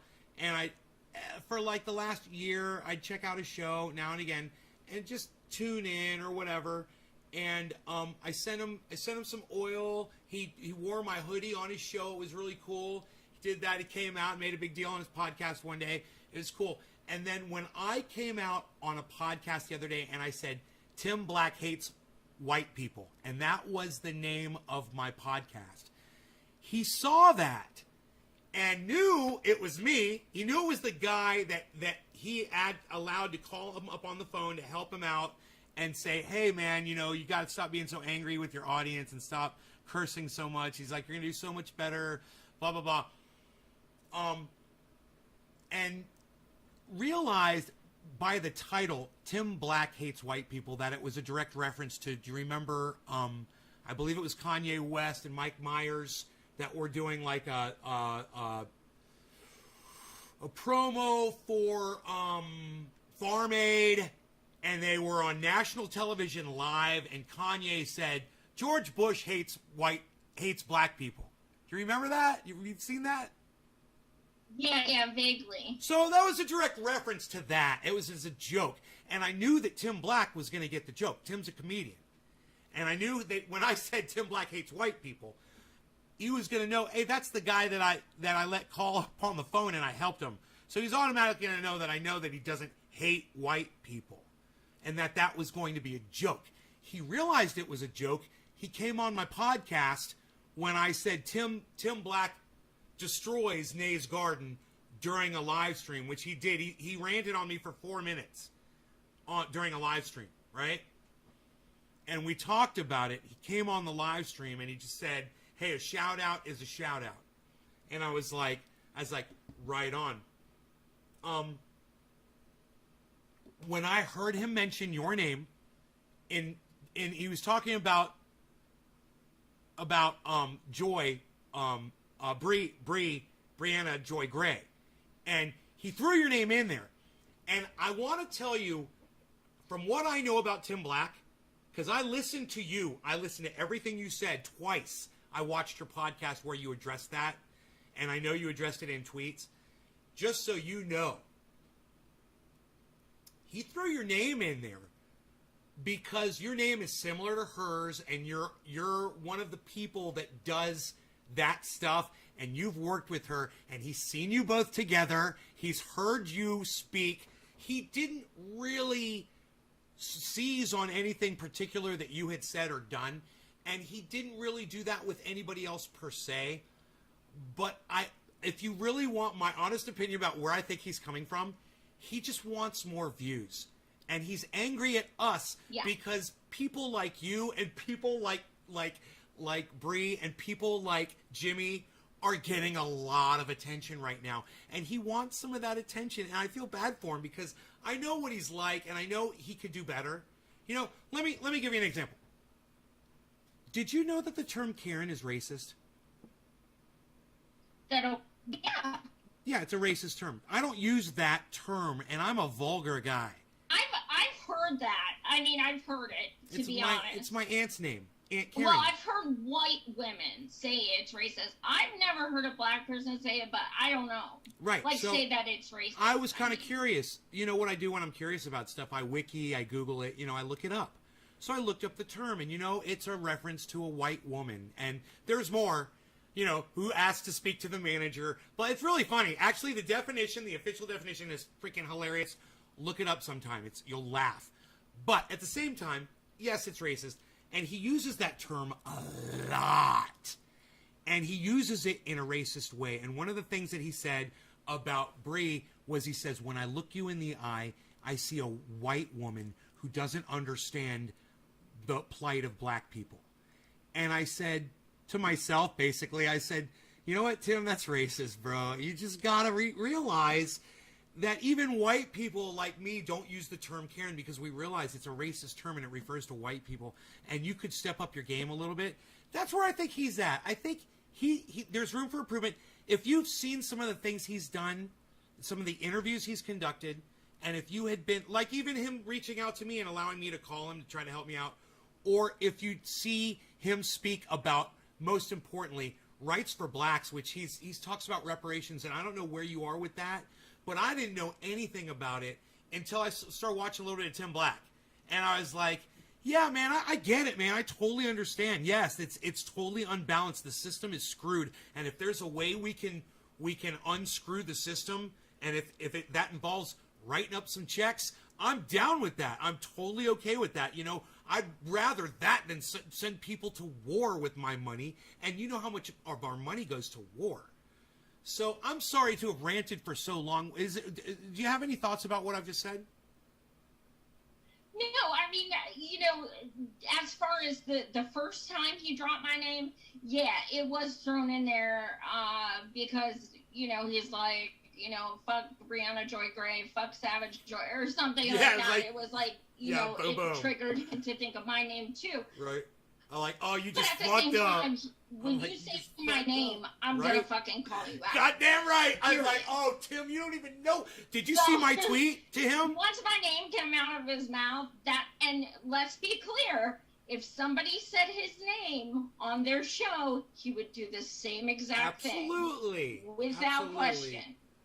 Absolutely. So that was my thing. Then he talked about me the next night and said I was trying to have him locked up. Right.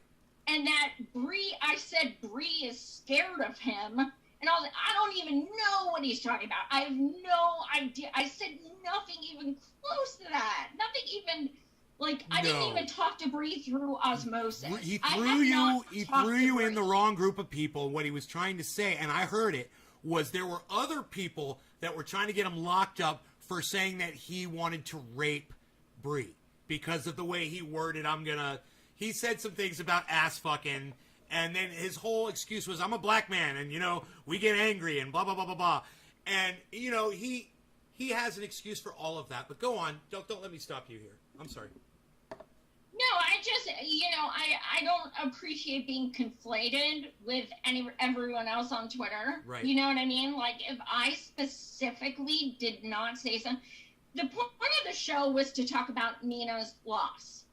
And when my name comes up on Nina's loss, that's when I got defensive. And I said, look, I wrote her in as VP. I donated to her every fucking month.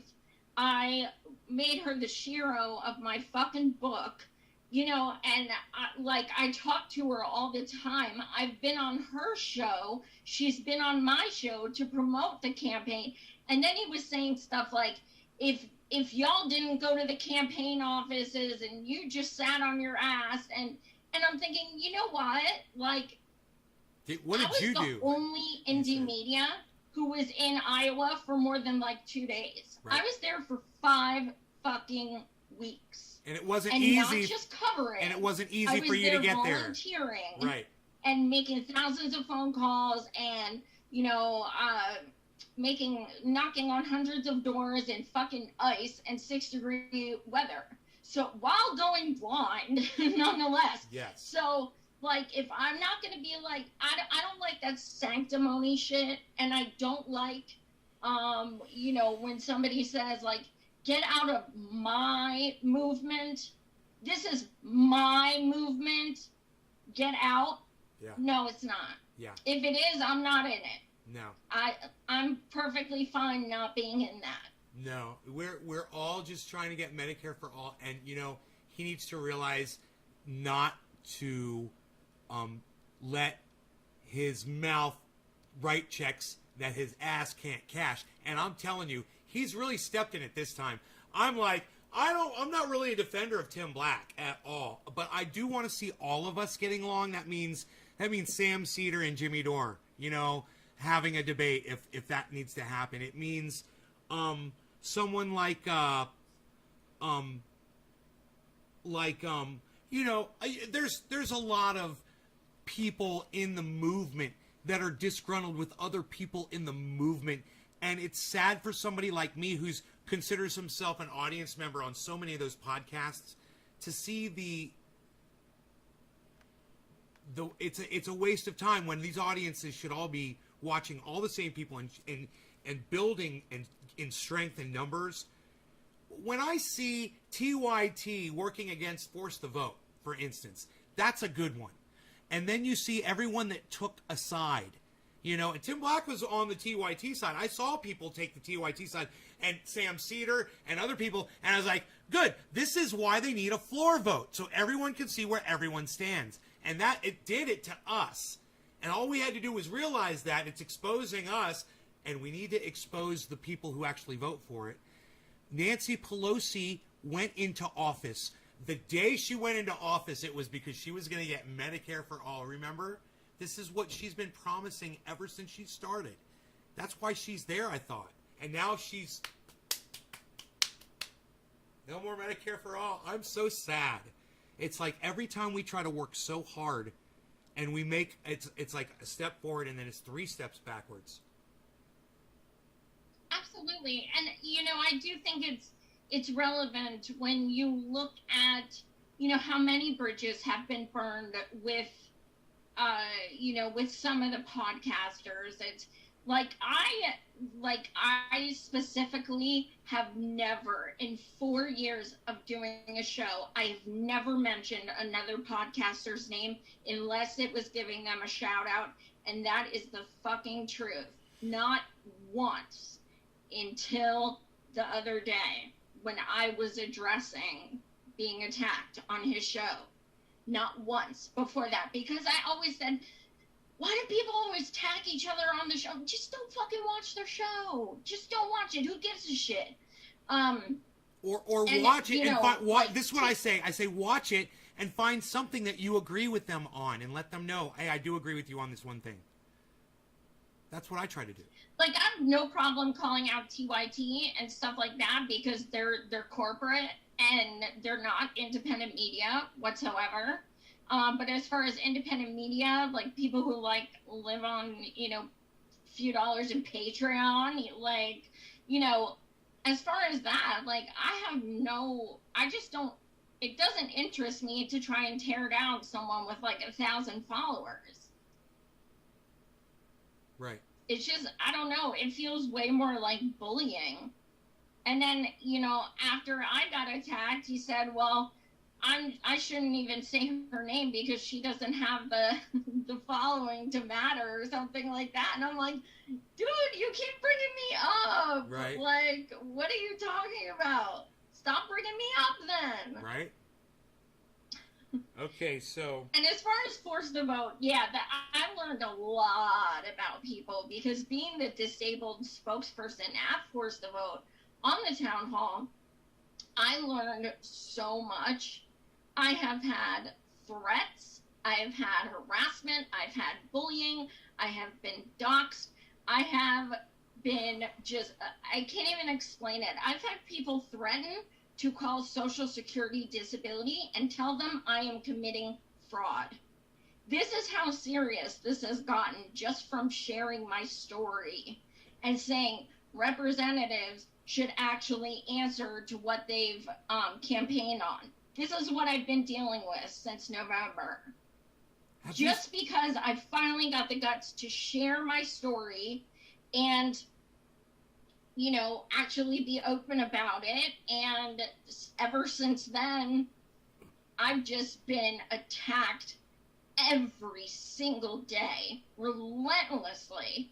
And then I block those people and new ones come in. And that's why my Twitter goes private sometimes, because I just need a break. Were you ever rushed out of a hospital by an insurance company, Representative? I was not, but I have taken an Uber to the emergency room 3 times. I mean, what I mean is rushed out of the hospital. Like when you're in bed and you're in, then somebody walks in the room with a clipboard and says, "Hi, I'm with your insurance company. How many more days do you have to be in this bed? Because it's costing us a lot of money." That hasn't happened to you? No, I've definitely heard of that happening. Has it happened to you? It happened to me personally, yes. Yeah, diverticulitis. Disgusting. I was in a hospital for 7 days. But I think there's a lot of people that have nightmare stories about insurance companies. I mean, this whole pre-existing condition loophole. I've just, when it comes time to pay the bill, and you're looking at it, and it says your insurance company isn't paying any of this, it's all your responsibility, and you're like, what am I paying this insurance company for?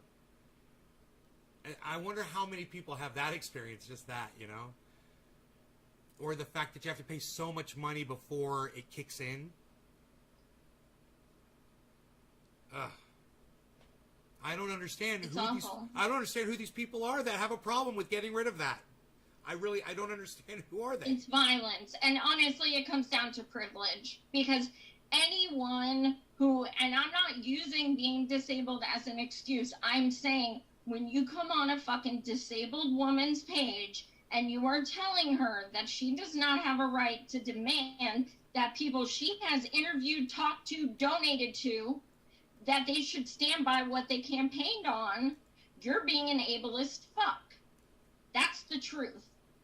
Like, when you are I have thousands in medical bills, and you're telling me I don't have the right to tell people that they need to do what they said they were going to do, that's privileged. Privileged as fuck. Do you really support Medicare for all? Because people say, oh, well, we know who supports it, because in 2018 they signed on. Here's the thing. In 2018 and 2019, when they presented the bill, 15 co-sponsors were on it. Everybody in the fucking universe knew it wasn't going to pass. Right. So people like Kamala Harris, Elizabeth Warren, Kirsten Gillibrand, who we all know for a fact in 2020 ran on not Medicare for all, right, signed because there were only 15 people, and it makes them look oh so progressive. And they got the cheers and yays for it. That's why we need a floor vote now. Exactly. Because now we have 118 co-sponsors and other people who are not co-sponsors but said they would vote yay. So we need a floor vote. A, are you being truthful that you were co-sponsoring it? And B, if you're not co-sponsoring it, are you being truthful you would in fact vote for it? So yes, we need a current floor vote. And that was the point. So I've got to tell you that it doesn't really matter to these people what we say or what we do, as long as they don't have to show their hand. Because I don't know if you know this, Ted Cruz just fought this bill that the Democrats were trying to push, where these politicians were going to have to disclose who was paying them these giant amounts of money. And he wants to keep that hidden. And he fought viciously, and his argument was so dumb that I realized it didn't have to be a good argument, because of course they're not going to push that through. They're going to act like they want to push it through, but they don't want us to know where that money is coming from and how it's flowing through. And I've got a couple of stories here that I wanted to just throw at you. So, are you ready for some wild, crazy, wild card stories for me to throw at you? Uh-oh, here, let me turn this mic up. Let me see if I can see this damn thing. All right. We just want to get your take on a couple of things that are going on. And I got to compliment you on that beautiful the background with the green screen that you're using. It's perfect, and it is beautiful. Yeah, it's working perfectly. All right. Let me have it. All right, so. This is serious stuff, though. This is serious stuff. Uh-oh. And it's sad, and it's current.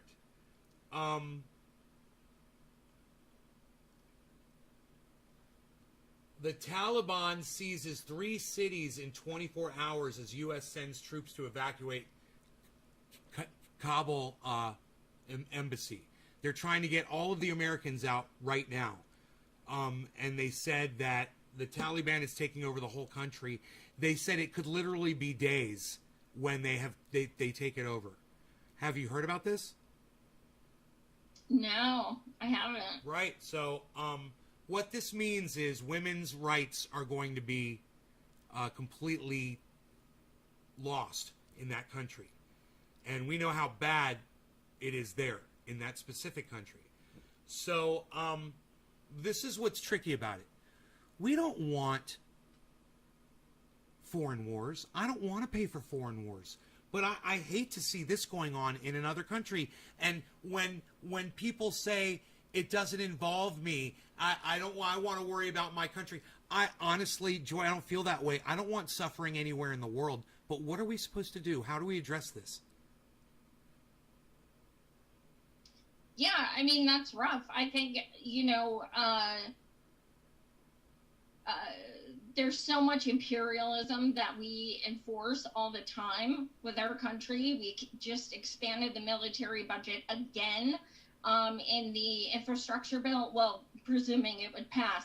And, the monetary, increases in the budget all the time for the military is exorbitant to the nth degree. So we insert ourselves in other countries all of the time when really we can have empathy for them, and we can, care about humanity, but not actually go in and try to fight to, they say protect, they say defense budget, but it's not.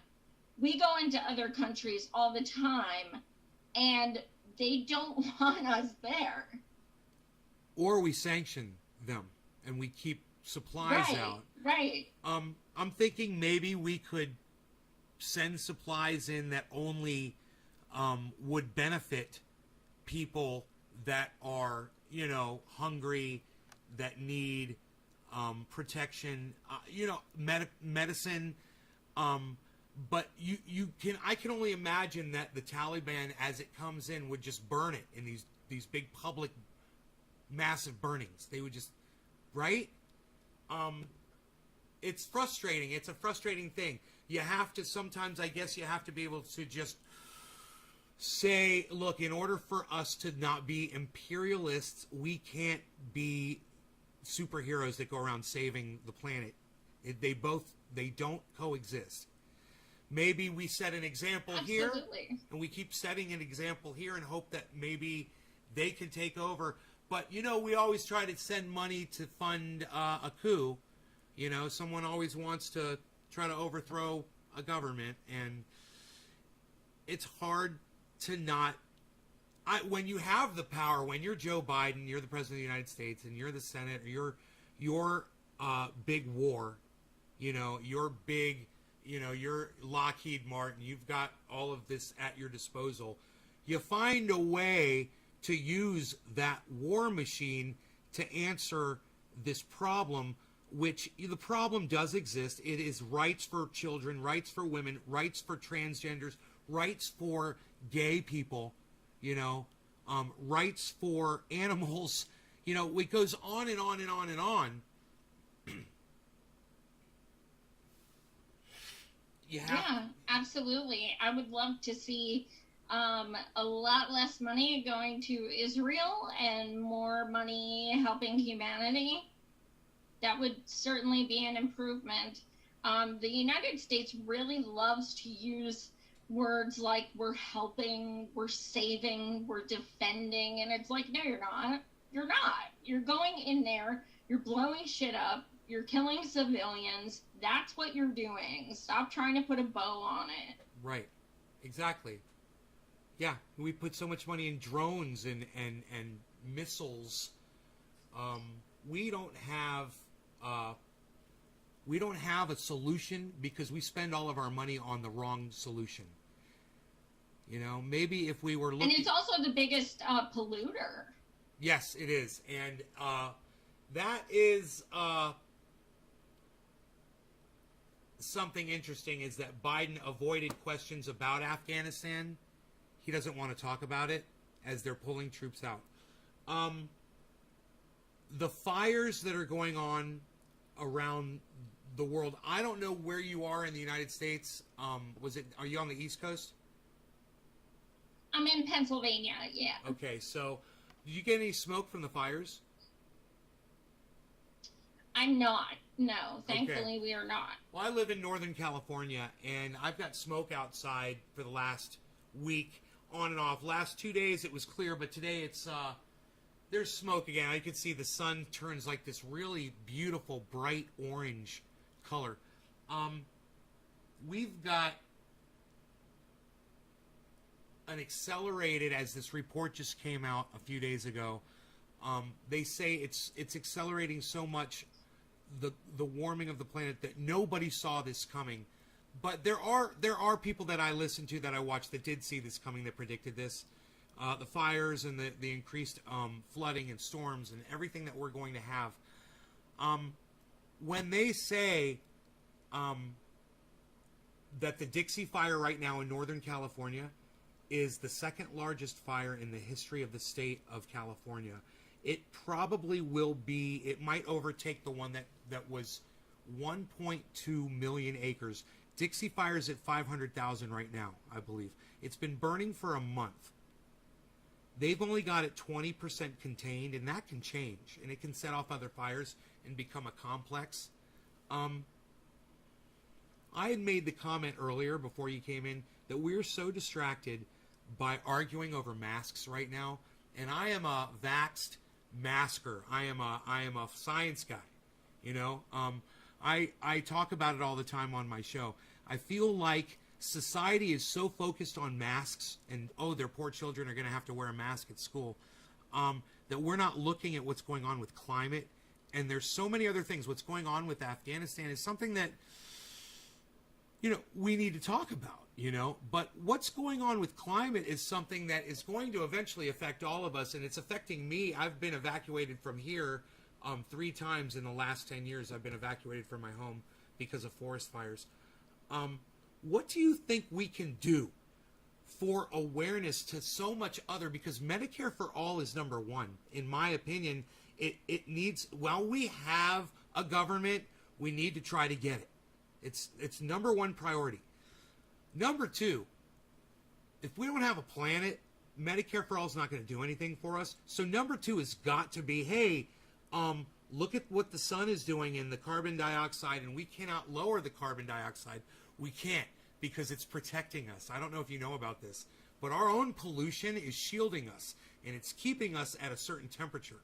How do we get people to stop focusing so much on this fight in masks and just be like, hey, follow the science on masks, and when you do, you'll realize there's some other science we want you to look at really quick.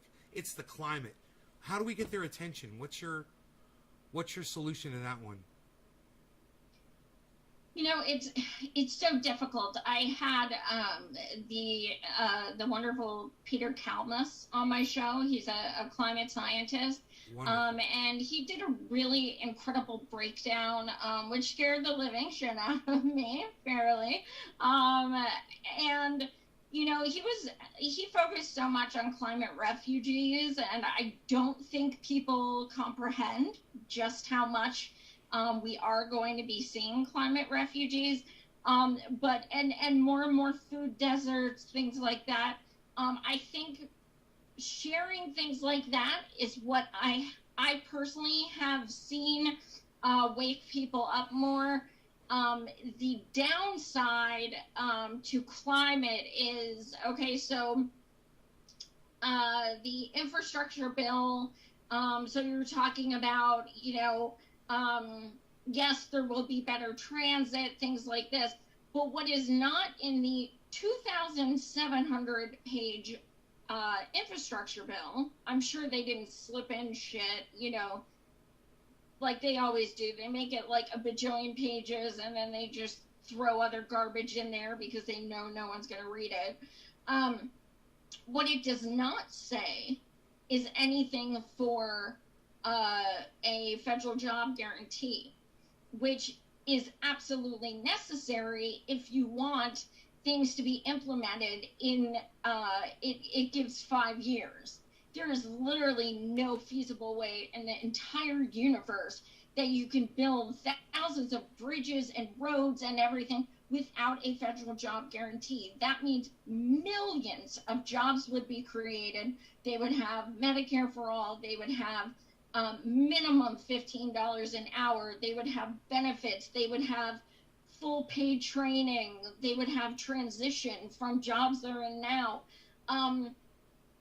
Federal job guarantee was not in there. So this still leaves millions of people unemployed, and who is going to do this work? They're leaving that part out. So that's the first problem. The other problem is, you know, you got Biden and all these stooges. As long as they're taking money and putting people from like Raytheon in their cabinet, unfortunately, things are not going to change to the extent that they need to. You know, he can act like, oh, we're doing like so many great things. And I mean, let's not forget when DAPL was happening, you know, Mr. Obama, my boss, said, let's see how it plays out. So, and then fake drank Flint water. Right. So this is someone with a history of, you know, just frankly not giving a shit. In Pennsylvania, we have the second most pipelines and fracking in the entire United States.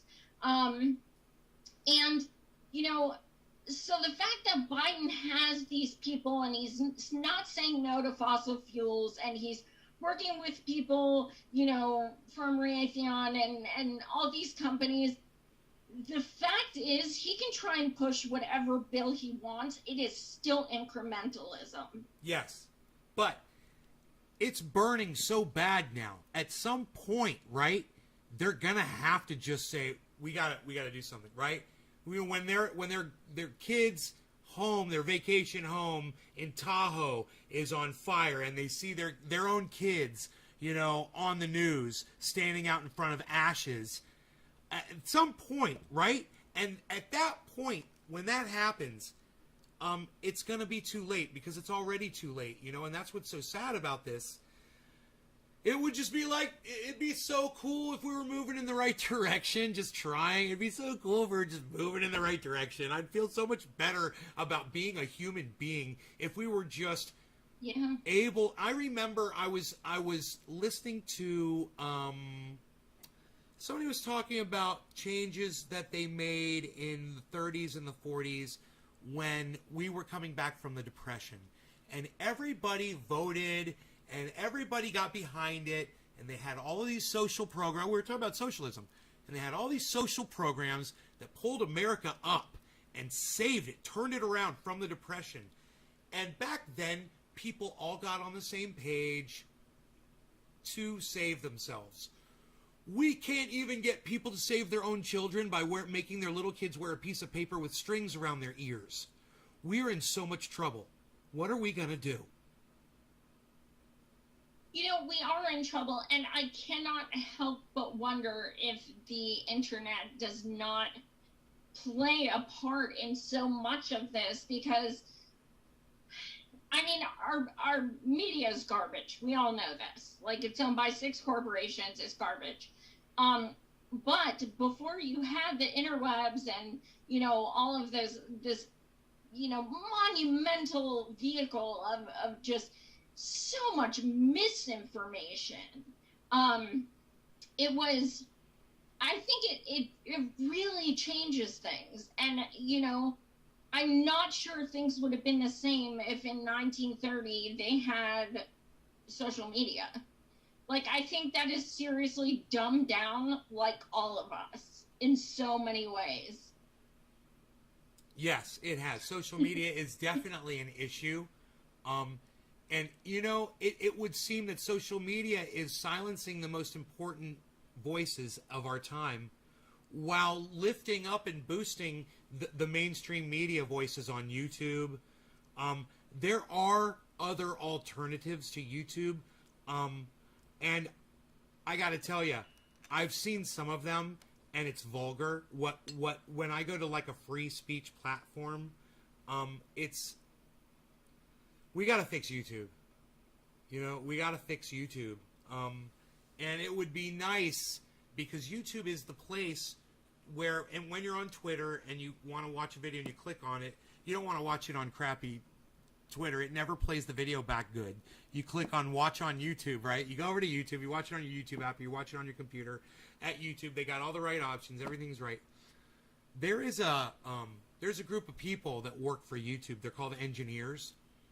And they've developed this algorithm, and you know all about it, right?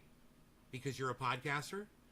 And I speak about it, although I've been speaking about it since 2013, because I've been podcasting since 2011, something like that. And I've watched as my own channel got shut down because I was kind of, I've changed. I was a bully, and I was rude, and I cursed a lot, and that didn't do my channel very well.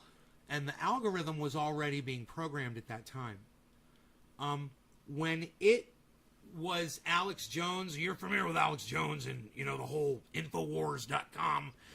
I only snort half a line of super male vitality because it is so ultra potent.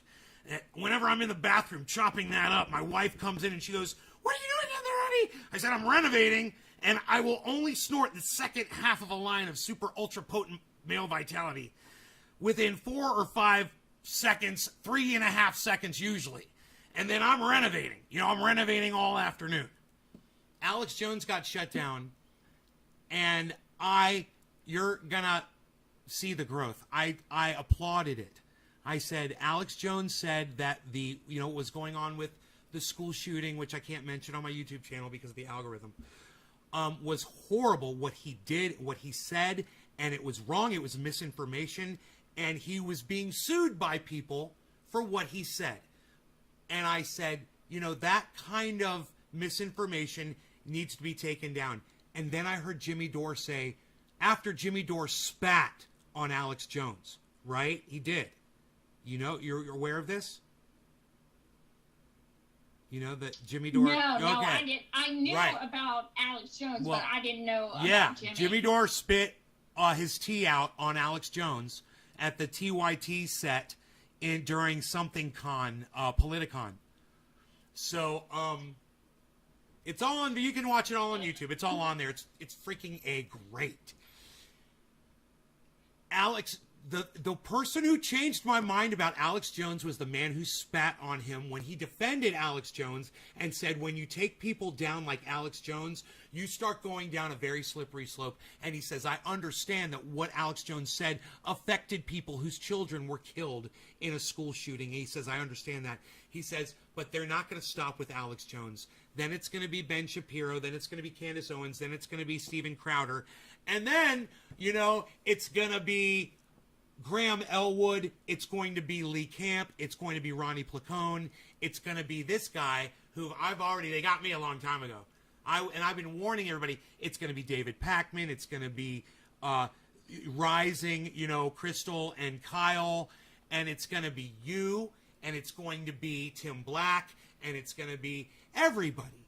And no one who's affiliated with MSM is going to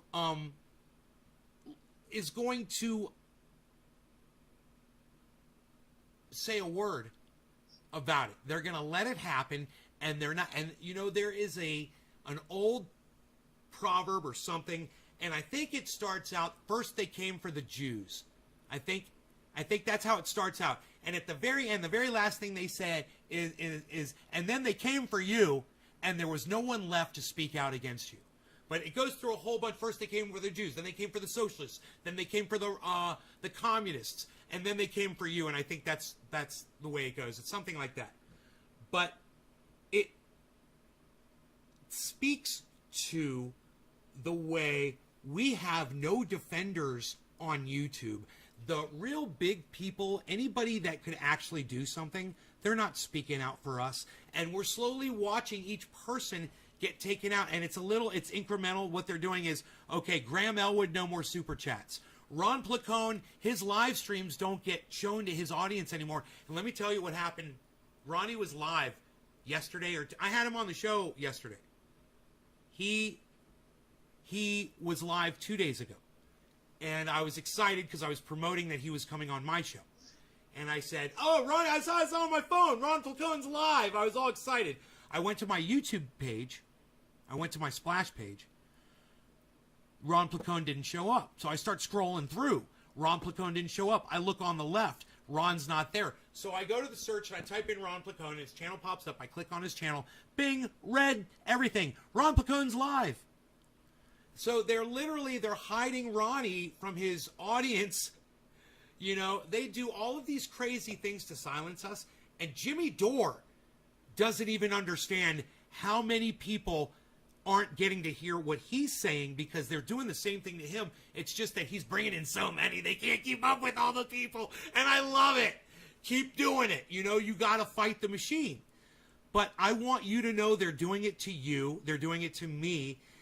Do you have do you have another service that you're using besides YouTube to podcast to? Yeah, we use Rockfin as well, and we found that it's just, quite frankly, much better. And they promote, like, they actually send out emails and saying, you know, to subscribers, hey, Savage Joy went live and this was her show and stuff like that. And you know, it's just a much better platform. They do not. Sometimes other people on my in my organization, they'll just stream right to Rockfin and say fuck YouTube because they're going to be talking about like EPSTEIN or something, and like that's a word. Don't say it. Boom, we get dropped. All of a sudden, it's like, where'd our viewers go? Oh my God, we're not live anymore. So yeah, if stuff like that happens, we just go right to Rockfin. But it's difficult because not a lot of people know what Rockfin is. Now more and more learning, but YouTube is kind of, you know, the go-to place. It has been for years. It is, and that's why I'm still hoping that there is light at the end of the tunnel with what they've done with their algorithm. If we can get enough people together, maybe we could start a movement of podcasters, and I'm talking about people on the left and the right and the independents and people who speak on things that, you know, UFOs, which I don't talk about. We don't discuss that on my show. I'm always like, no conspiracy theories, no UFOs or none of that stuff, and blah, blah, blah, blah, blah. But even if it's the things that I am just not, flat earth, you know, I am all for, and, you know, I know the movement's slowly dying out, and I think it's fantastic. But at the same time, I want to give everybody a voice, you know, and we could get everybody on board to start something. Wouldn't that be cool, you know, to open YouTube back up the way it used to be before Google destroyed it? God, that'd be fun. How do I get on Rockfin? I mean, we could probably make like a change.org. Right? I mean, we could create a petition. That would, I wonder if... I forget how many signatures you need before they actually do something. Well, the thing is when you think of how many podcasters there are, there's not really a lot of podcasters. It wouldn't be a lot of people who it affects. There's really not. But then you have to think, well, what if they tell their audiences about this? And then you get people, but that's what I tell my audience. I say, hey, man, this is our show, and this is your entertainment. Don't let them take it away from you. And that's how I've just been treading water for the last few years. You know, I have very controversial content, but I see a point where YouTube is going to realize that people like you are leaving and going to Rockfin, and they're going to have to address this sooner or later, right?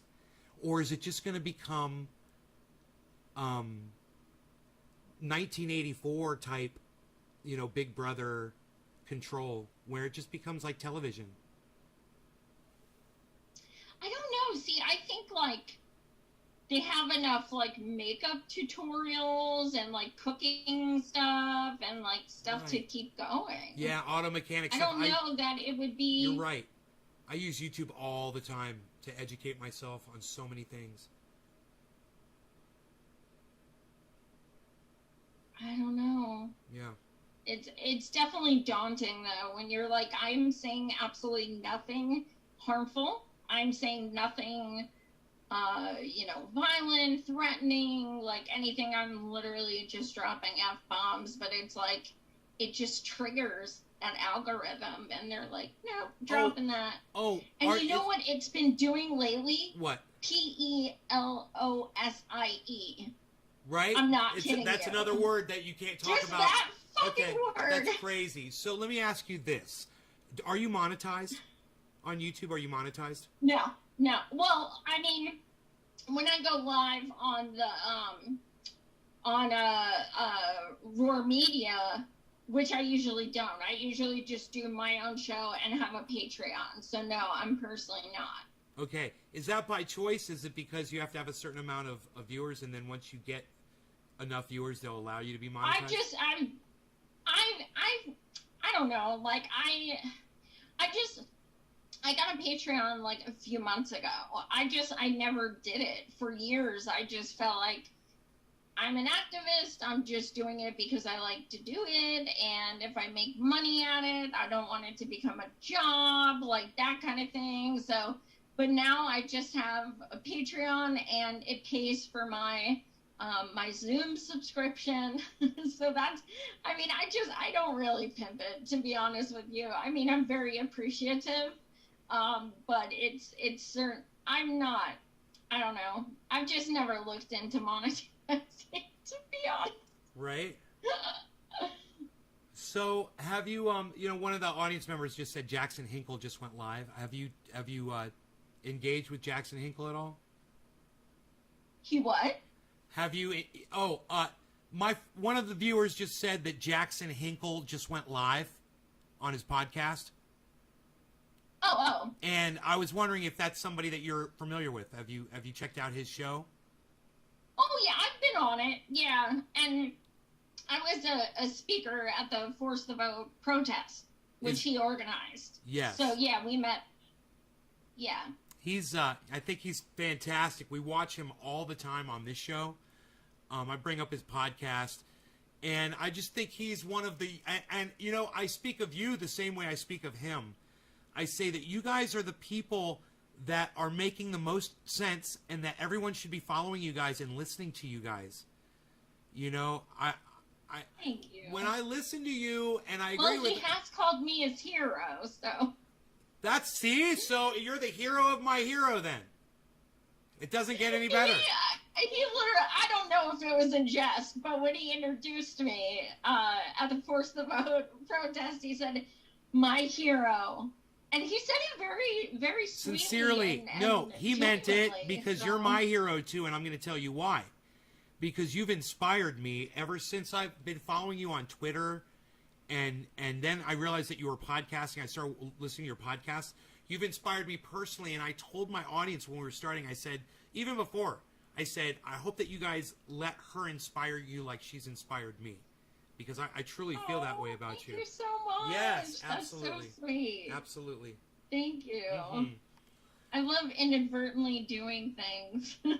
Well, yeah, it's great. It's why I wanted my audience to realize that that people have power, that we have a voice, and you don't have to be silent. You don't have to be Joy in 2014 or me in 2020. Where I was basically not really doing anything to further the message, which is we all need Medicare for all, and there's a lot of other issues out there that once you tackle that one, that we can all look at together and solve. And if we can just solve one of these things, universal basic income, if we could get a student loan debt forgiven, if we could get a $15 minimum wage is a slap in the face today. Please, can we just Can we just go here for a second? What is it? What should it be, you think?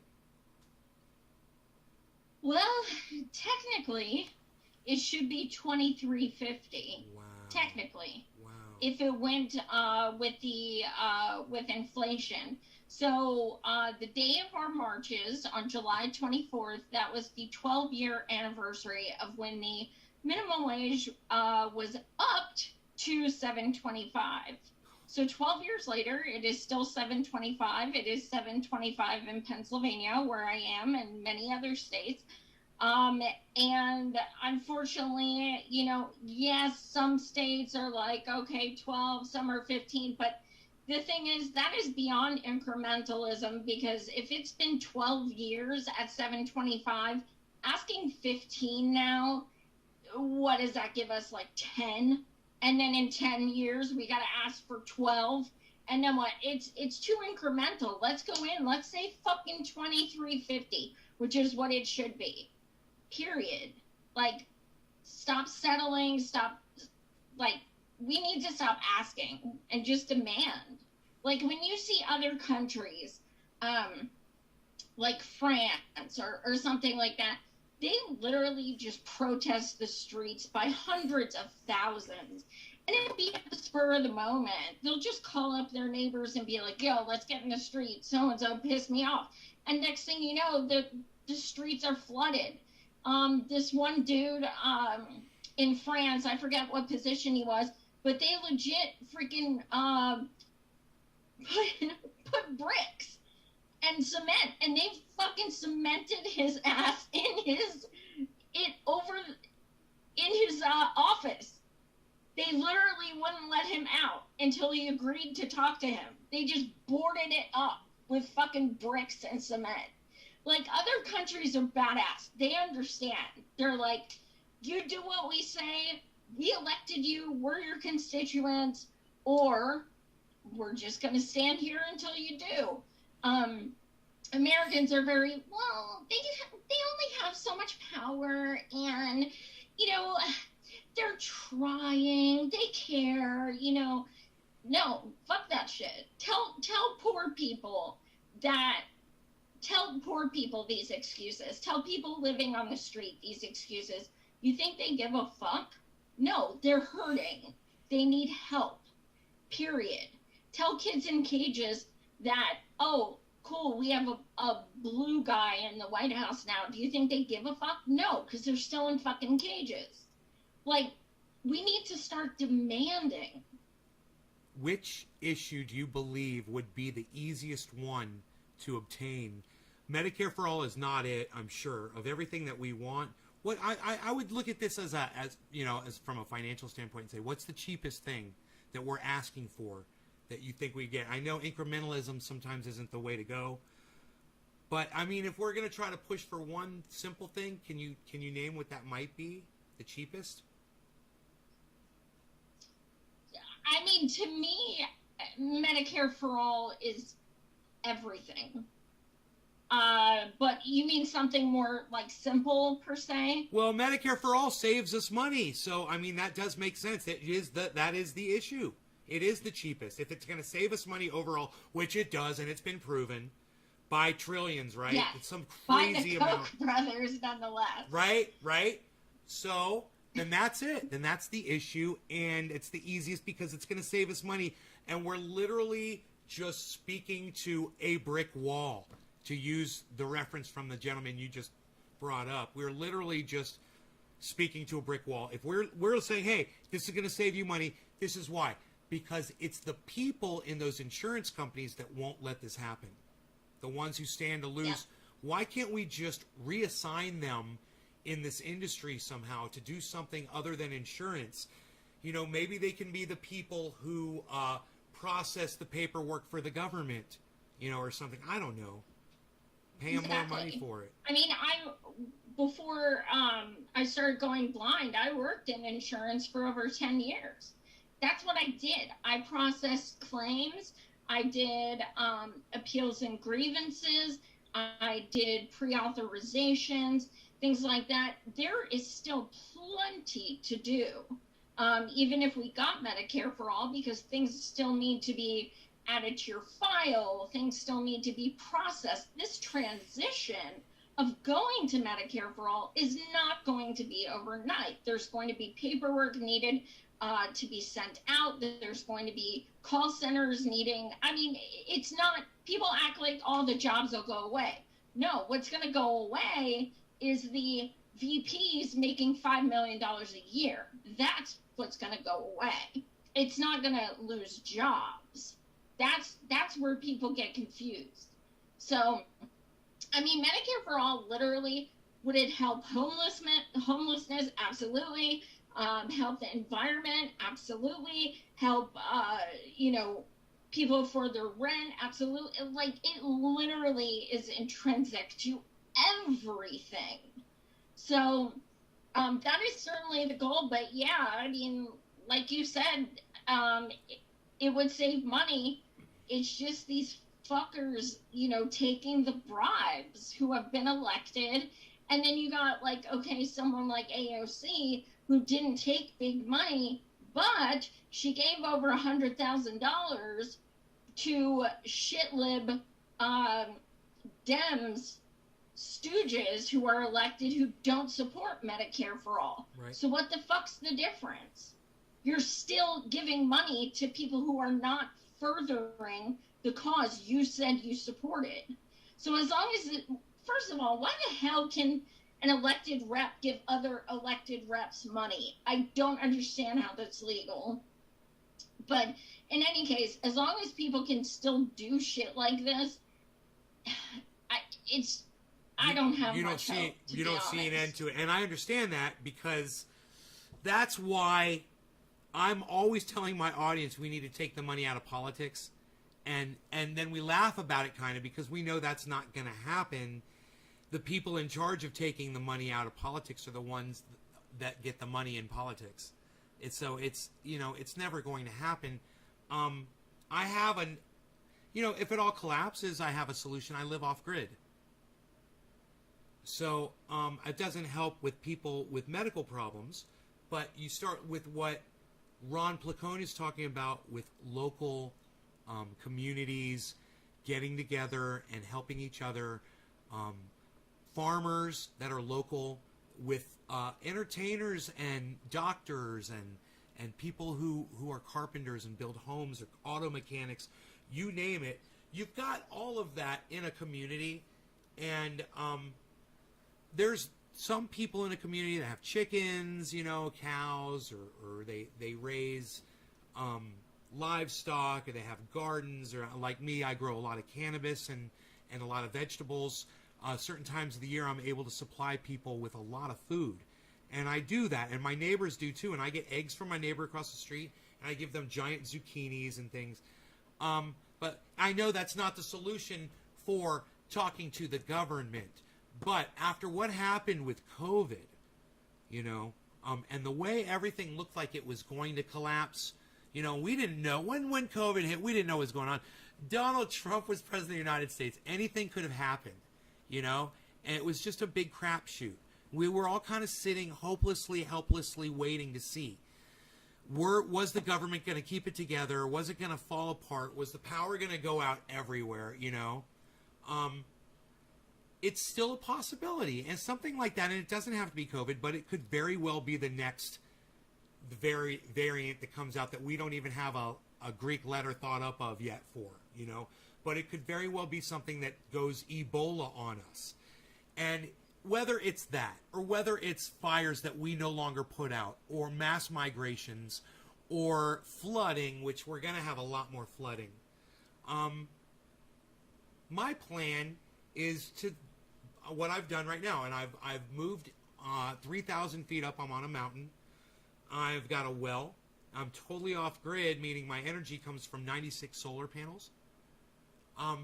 And I talk to my audience all the time about ways that everybody can be prepared to live in a situation where your power goes out and you don't have water. You don't have the 7-Eleven and the grocery store down the street anymore to feed yourself.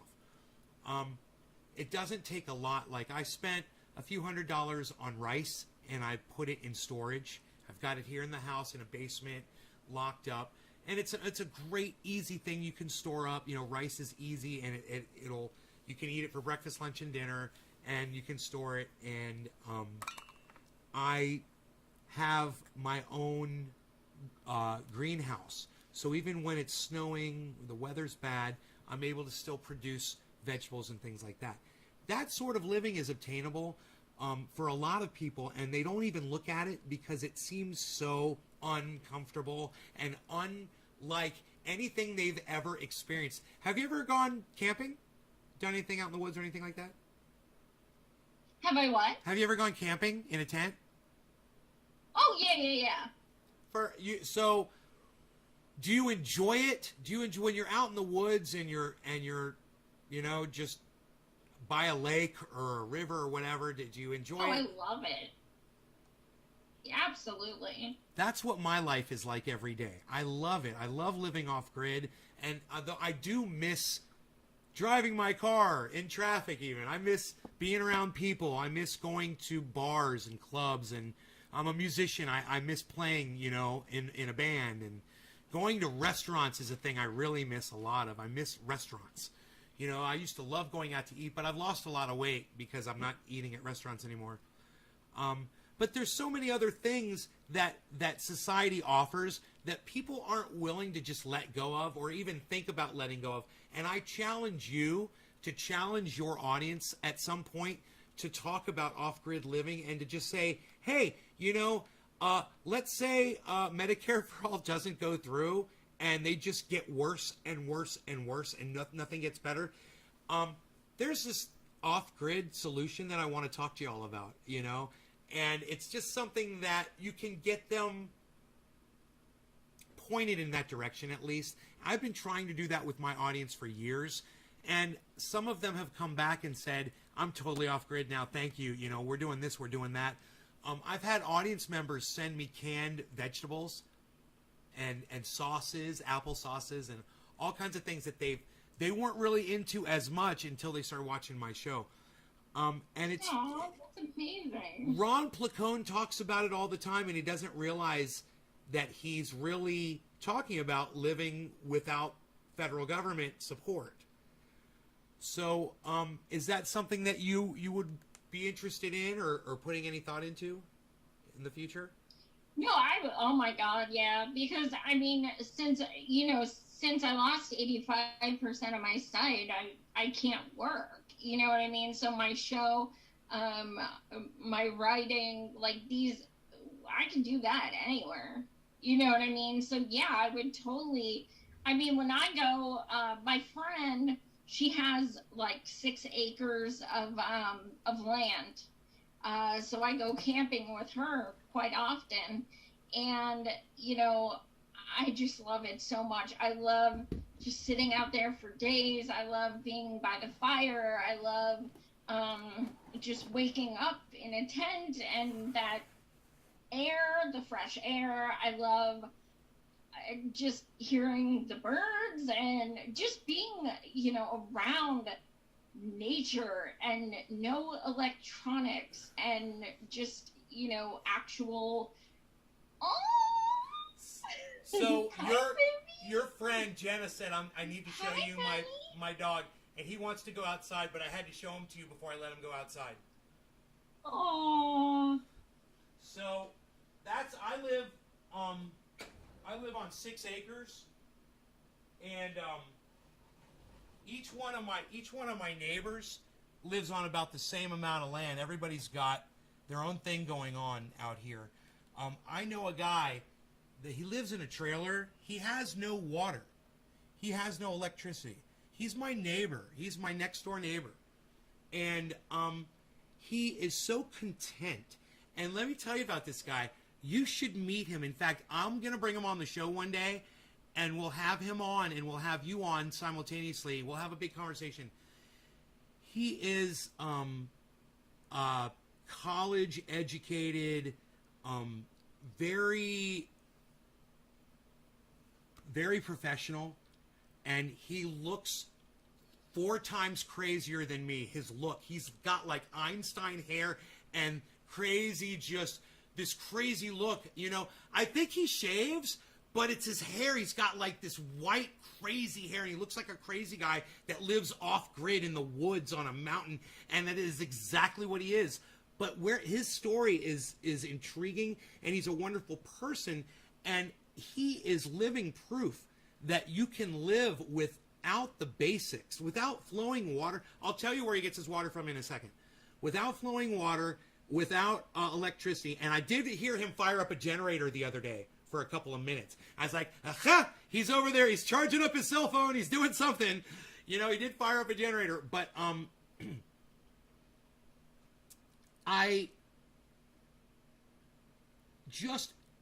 he is such a perfect example to people that, you know, because they'll end up getting electricity and water, I hope, and I'm sure.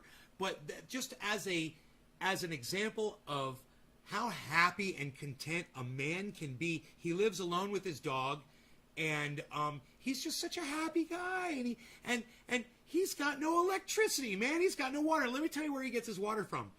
My neighbor behind me, he's got a well, and he's got a couple of 2,500 gallon water tanks that he keeps up on top of the mountain, and those are pressure tanks, and they feed his home. And every 2 months or so, my one neighbor drives his car over with a giant, he's got like a 250 gallon tank in his pickup truck, and he drives over to my other neighbor's house, and he takes the garden hose and he fills it up, and they hang out for a few hours. It takes a while to fill up this giant tank with the garden hose, and he fills it up, and he goes home, and that's where he gets his water from. I feel like I want to come hang out with you. You you guys are welcome to come out anytime you want. I would love to have you out. You know, come chill. And I'd love to show you. I know you're just getting a little slice here of where I am, but if I do this with the camera, I've got this most gorgeous little spot.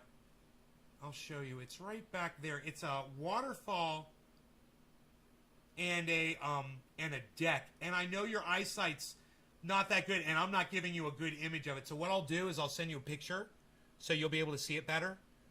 I've got these spots all around the property where there's tables and chairs, and you could just set up, and I've got trees that are 150, 200 years old that are 120 feet tall. They're 8 feet wide, giant trees all over the property, and it's so quiet. And yeah, when you coming out? Come on out. I'd love to have you guys out. It'd be so fantastic. We'd have so much fun. We'll go rock collecting. That's awesome. Well, I'm actually going to California in October. So where in California? LA. Oh, okay. So to see my sister-in-law, but it's a drive up. But I'm in Northern California. What's that? Northern California, Lake County. Oh, okay. Yeah, so it's like a 9-hour drive from LA. But if you guys were able to fly out, you could fly up from there, and I'd totally take care of you. We'd totally take care of everything. You got everything set up. It's nice. I got a really nice guest facilities. The room is gorgeous with a gorgeous view. It's a very comfortable big bed. You know, you're welcome anytime. And I'm telling you, it's so quiet. The deer come through the yard, you know, and the dog plays. And in October, I believe it's October, I've got a couple of friends that might be coming out from Florida. These really cool veterans, actually, that they're super independent-minded. They're just like us. They love the whole movement, you know, and they support it 100%. And they're cannabis guys, you know, they're into cannabis growing and stuff like that. And their son is in a metal band that's really big in Orlando. And they're really, really cool, fun people. So if you're around and you want to come out, you're definitely welcome to come hang out with us. We're going to have so much fun. They're not staying here. They've got a house. They got a, what do you call that when you get a house? I forgot what you call that. Like an Airbnb. Yeah, an Airbnb. They got an Airbnb for like 4 days. Yeah, down the street. Well, the funny thing is that you may not know, but I mean, I do a monthly show with Ron, and we've hung out many times. But something you may not know is that I have never smoked, ingested whatever cannabis in my entire life. Not once. Wow. Wow. Yeah, that's a true story. Ron teases me all the time, as do, like, all my friends and everyone in existence. So I promised Ron the first time I would be with him, I said, pop my cannabis cherry with Ron. He was going to make me Rice Krispie treats with cannabis in them. And it was funny. I messaged him yesterday and I was like, I'm going on May's Garden tomorrow night. And he's like, does he know? I was like, watch, I'm going to tell him live on the air. I've never, never experienced cannabis in my life. So when are you going to see Ron? You know, it's the smell, quite honestly. I'm not against it. I'm actually very curious to try. I asked you, when are you going to see Ron? Oh, I think you said why not. Oh. I don't know. I think he's coming out to Philly in like a month or two. Okay. My plan was to do it in California because I'm planning on doing a few book tour dates with Pat. So I was like, okay, cool. So me, Pat, and Ron will all like eat Rice Krispie treats, and it'll be like fun. But I told Ron he cannot record it, and he said, okay, wink. And I'm like, Ron, I fucking swear to God. I was like, knowing my luck, I'll probably tell him I want to make out with him or something. Like, I don't know how it'll affect me.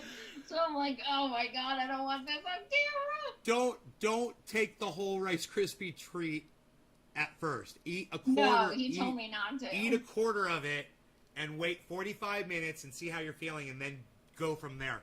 But I always recommend that your edible should never be the first thing. At your first experience with cannabis should not be an edible. It should be a little bit of smoking. My first hit ever was from a water bong, and it was smooth and it was nice. First, I blew the water out the top. I blew through the bong. I blew into the bong, and the water shot out and shot the cannabis out of the bowl everywhere. And the guys that I was smoking with, they were so nice. They said, oh, don't worry about it. Don't worry about that. That's no problem. They took the cannabis off the ground right while it was in their living room. They took it off the floor. They put it right back in the bowl. They said, now you want to inhale, man. Go. And they showed me. They're like, don't blow out. Only inhale. And I did it, and I got high the first time. And I got so high. Long story short, that's what I recommend you do, is that you puff first. Just try it. Because I just can't stand the smell. It makes me like physically ill. If you smoked, what makes you ill is when someone smokes a joint. I bet. Are they smoking a joint when you smelled it? Are they smoking joints? Yeah, like I've smelled it at concerts and stuff. So I'm sure God! It's all joints. Come on in, buddy. It's all joints. So this is what you're smelling. Okay, let me tell you what you're smelling. You're smelling the cannabis, yeah, and that doesn't smell that great to begin with. But then you're also smelling the paper it's wrapped in, and you're also smelling the tar and resins that are going into the paper as they smoke it, like a cigarette. Think about all of that black stuff as they smoke it down and then blow that out, and it is the most disgusting smell. Yes, I don't recommend that you smoke joints. You should do a little, look at this. Look at this cute, tiny little bong. Look how cute it is. It's so small. It fits in your hand. And you put water in it, and you put a little cannabis in top. I'm going to show you. Look, I'm going to put some water in this. Here, I'm going to get some water right now. I'm going to show you this cute little bong right here. You don't need... It's a tutorial for a 42-year-old woman and probably 5th graders who are also watching.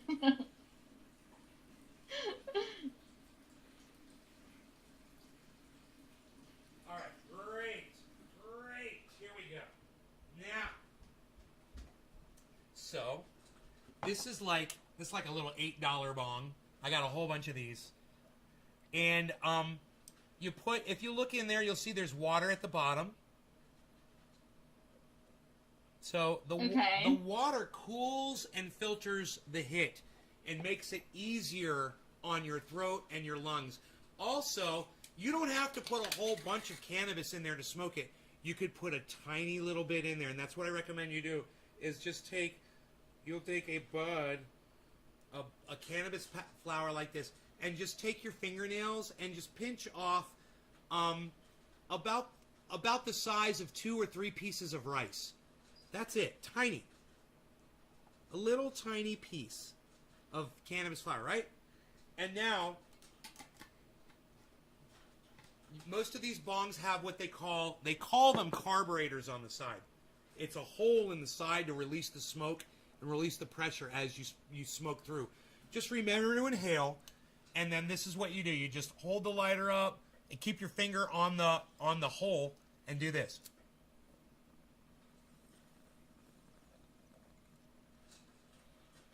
And then release, and that'll put the smoke down in your lungs, and you don't have to smoke all of it. And then what I recommend you do is you take that, like Matt Dillahunty told me, put the bong down. Now you see, I held my hit in. I spoke to you and I held the hit in for a while, and then I exhaled. I held my hit in for a long time. For you, first time, just inhale, blow it right out. You might not feel it too much, and that's fine. It's because you blew it right out. But wait about 2 minutes, 3 minutes. It's not like an edible where you got to wait 45 minutes. You wait 2 minutes, 3 minutes, and you're going to feel the most high that you're going to feel the whole time, probably in the next 2 or 3 minutes. And if you're not high, then you can take a bigger hit. But with the water bong, it just makes it so nice and smooth and easy, So consider that. Consider that. I'm considering it. I just have this fear that I'll cough my brains out because I won't do it right. That's why you do a little tiny bit. Just do a little tiny bit. You're just inhaling a little bit of smoke. You'll cough because you're not used to it, and you'll cough for maybe 10 seconds, and then you'll be done. And most likely, you'll be like, I don't feel it. It didn't. And you'll probably grab it. You'll go to try to smoke again or something. But I'm telling you, wait 2 minutes, because if you blew smoke out, you got some in you. But if you hold it in for a long time, you can get real high. You're letting all that smoke get into your bloodstream and go to your brain. So and then you go to exhale and you don't blow any smoke out. So you've inhaled and you have ingested, the word that you used. I like that. I've never ingested cannabis. You've ingested a higher amount, so you'll feel it. You'll feel the effects a little bit more strong. I could sit here and I can smoke huge amounts of cannabis, and as I do it, I get to a certain point to where I basically just can't really smoke anymore. It's like, that's what I do on my show. I do it 3 times a day, so I'm inhaling and I'm consuming that much that I do it all day. But you're going to want to just try a little bit and see how it makes you feel, and you're going to have the greatest conversation with Ron PLACONE that you've ever had in your entire life. You're going to ask him all the coolest questions. He's going to tell you all the coolest things. You're going to have so much fun. Oh, my God. I wish I could be there. Man. Well, Graham will be with us, but he's sober. He doesn't do anything. He's so awesome. You get to hang out with him. I don't know if we're just going to have to, go in the bathroom, or I don't know what the fuck's going to happen. Well, it's California. It's totally legal just about anywhere now, and nobody really cares. No, I think we're going to be in Philly. Oh, that's right. You're going to be in Philly. That's right. My goodness. Well, last time, Graham and Ron came to Philly. It was about a year and a half ago.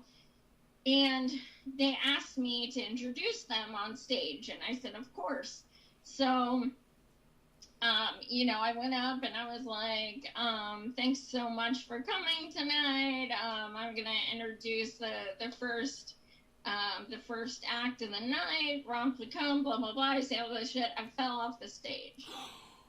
No lie. I fucking fell off the stage, okay? like on the ground. It was really dark, okay? Like really dark, and I'm blind. So Graham Elwood runs over and picks me up off the ground in like 5 seconds. It was insane. Like, he ran across that bar, like, boom, and just like, like, lift me up, joy. And Ron's like, oh my God, oh my God, oh my God. And he just like looks at me like heartbroken the whole night. And I'm like, stop, please stop. I'm okay. But it was like that thing where the entire audience goes, ooh. Like, it was just a smack and like, ooh. It was bad. So it was fucking bad. How hurt did you physically get hurt bad from that fall? What's that? Did it hurt? I mean, how bad did you get hurt? No, because I mean, Graham like swooped me up. Okay. I mean, he was like fucking Batman or something. He just ran over. I think it takes a lot to embarrass me, but that was fucking embarrassing.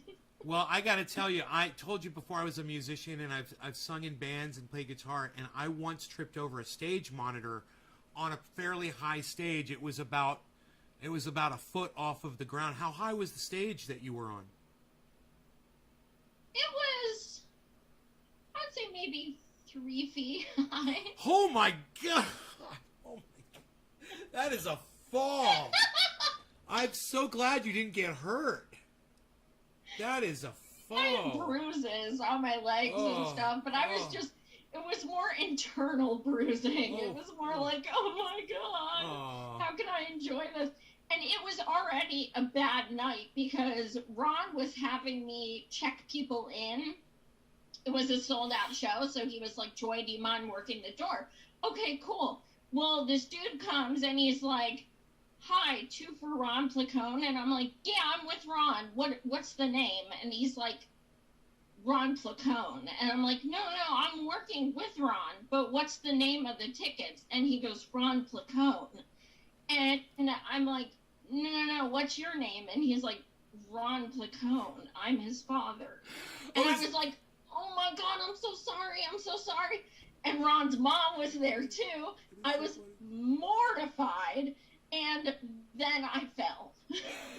That is so funny, and though. Ron and I have met many times, and we're friends. We do a show together. But yeah, that was a pretty bad night. That's like you were doing Who's on First with Ron's dad. It's like you were doing shtick. That is so funny. You were doing a little comedy show. He's like, no, my parents think you're great. I'm like, just no. Just don't. No. So what do you got? What do you got going on as far as podcasts going on? Do you have any more appearances you're going to be making anytime soon? Any plans? Yeah. I mean, it was bananas. Like in July, I went on over 30 different podcasts. I didn't even do my own shows in July. I was so focused on promoting the march. So at this point, I started doing my show again. I'm having a panel, with Shahid Buttar. He's one of the lawyers that's helping us on the UN, petition filing. I'm having a panel with him and, a representative from the National Lawyers Guild and my co-organizer, so we can talk about what exactly the UN filing is going to be doing, what it's made up of, all those things. And then I have a couple awesome guests coming up, but not they're TBA, so I don't want to say yet. Man, I was hoping to get that name drop on here.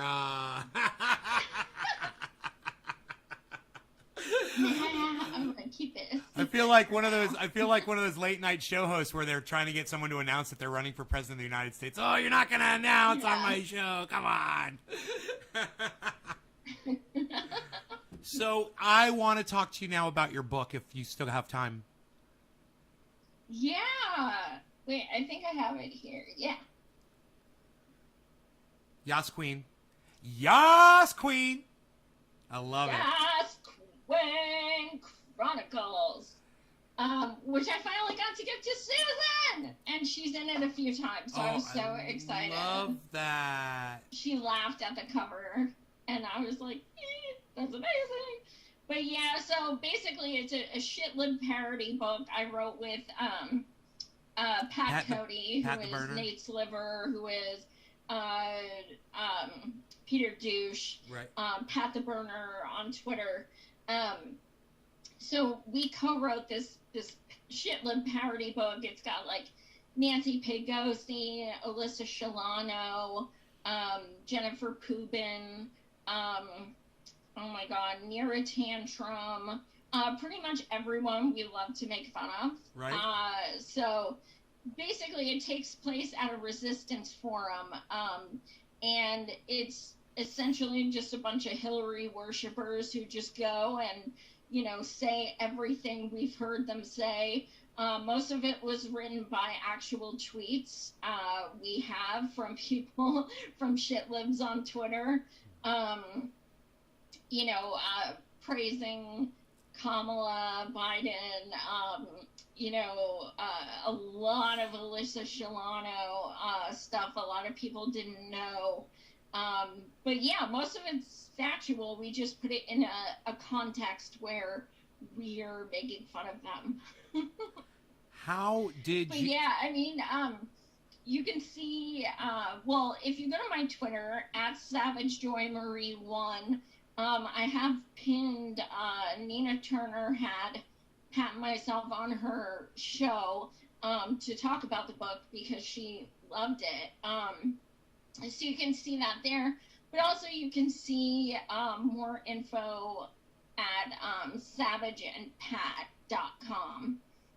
So there's a bunch of, you know, pictures and excerpts and all that fun stuff. And we have free shipping right now. Is this the first time you've ever written a book? You know, yes, in its entirety. I was an English major, and I've been published in books as far as my poetry, but it's the first time I wrote a full book and published it.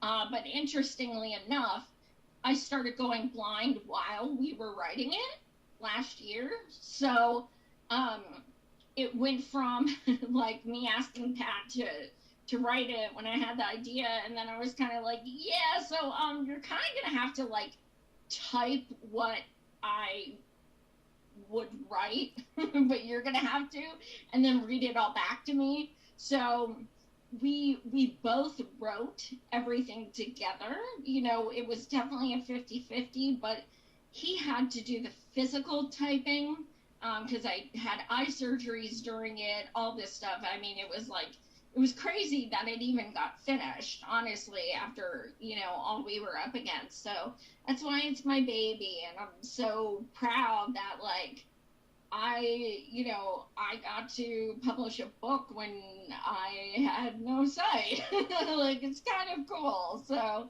yeah, that's our baby. Well, that is very impressive. And you've done so much. And it's just, you know, organizing a march. You've authored a book. You've worked with so many people. And you try so hard to do what we all know we all should have. And I commend you so much. And I thank you so much for everything that you do, Joy. You are an amazing, inspiring person. And we love to follow you on social media. And I'm gonna get on Rockfin. Is that something that I can broadcast from, or do I need an invitation, or? Oh yeah, YouTube. Typically, what people do is they go live on YouTube and have it set up that it automatically goes on Rockfin as well. Huh. And Rockfin is monetized. Okay, well I'll see if I can get an account there or something. I thought that was something that only people were invited to do. I didn't realize it was available. Ron does Rockfin too. Yeah, I know, and Graham, and there's some good people on there. So I'll look into that for sure. But I just want to say thank you so much for coming out and doing this. And I'm going to be. You'll see me retweeting you, and I'll be on your podcasts. and I'll be bringing some people over, and sometimes we'll even have you up when you're live on my podcast, and we'll talk about things that you're talking about and stuff like that. But just thank you. I just want to say thank you so much. Oh, thank you so much. Thanks for inviting me. Right. You've always been so kind and so supportive. And you're just a wonderful person, so I really appreciate it. All right. Well, would you be willing to maybe come on again sometime? What's that? Would you be willing to come on again, the show sometime? And do Of another? course. Oh, good. Good. Good. So I figure you had a good experience. That's good. No, listen. My audience named me Savage Joy. I'm not going to be like, no. I'd be like, listen, fucker. Where did the Savage come from, though? Seriously, where did someone name you that? I had like Ro Khanna on my show 4 times, and I don't hold back. Like, I consider myself a voter and an activist, so that's how I present myself. So even when I interview elected representatives and stuff, I'm still me. Like, I ask questions people want to know. I'm not anyone who would be on television. Right. Like, I don't care who you are. I'm going to ask what I'm going to ask. And, the first time I had Ro on, and he came back 4 times, so props to him. Amazing. I was very like, and why exactly would you do that? Very like, because I have no idols. It's just like, look, you agreed to come on here and you're going to answer. So I don't know, my audience starts saying, damn, that's Savage. She's savage. And it just kind of, nice. For like months, they were saying we're Savengers, like as my viewers, and then it just became Savage Joy, and I was like, all right, I'll go with it. No, somebody in the audience Billy just said, I thought Savage was her last name. People think my name is Marie all the time. All the time.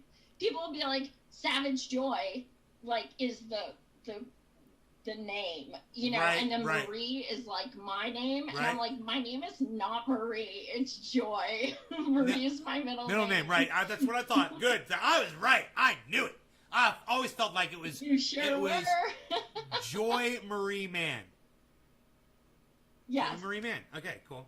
And I was like, say Joy Marie Mann. Man.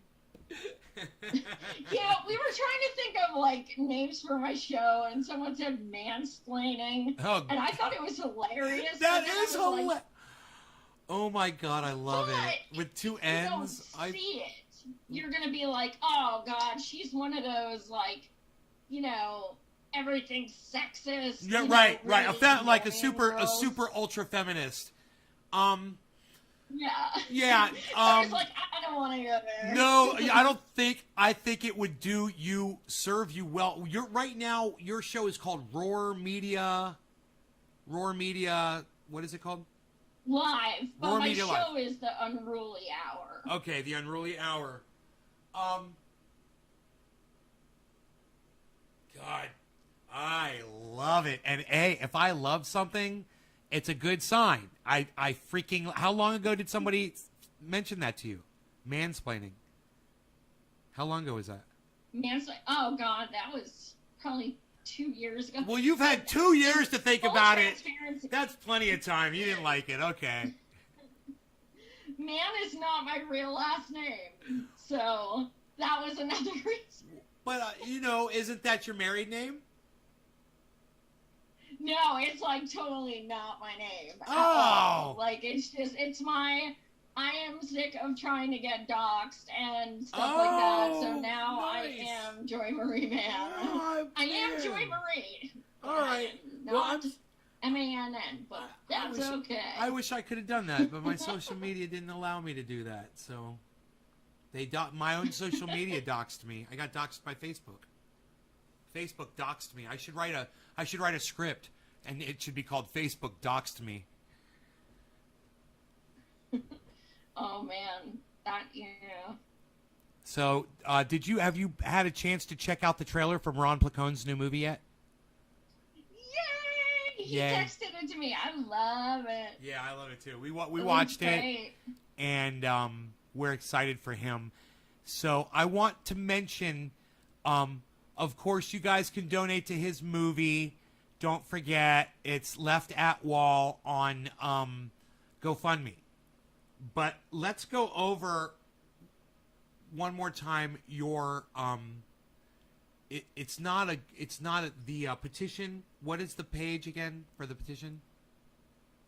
It's m4all.org. I thought it was a.org. It's all all. My bad.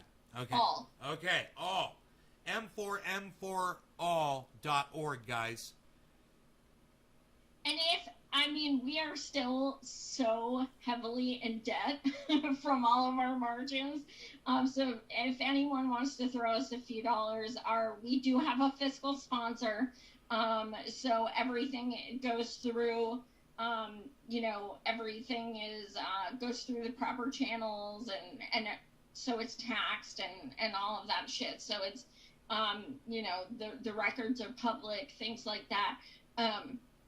But we found, so I did the march in D.C. I helped organize them all, but mine was in D.C. I was the MC for it. So, just ours in D.C. was $2,000 to rent porta pots, $2,100 just to rent the sound system, and the list goes on. So it's and then you have a bunch of locations, and it's so right. Yeah, anyone who would chip in a few bucks, it would really, really help out our charge card. And you guys can do that, and you guys can also join her Patreon. And how do they find you on Patreon? Because remember, she's organizing and she's trying to speak for all of us. Everybody, remember that. Yeah, if you go to Patreon and just type in Savage Joy, that's the easiest. That's easy. Okay, great. Savage Joy on Patreon, everybody. So go check out her podcast, Roar Media Live. The channel is Roar Media Live channel on YouTube. She's on Rockfin. Yeah. And what's your channel name on Rockfin?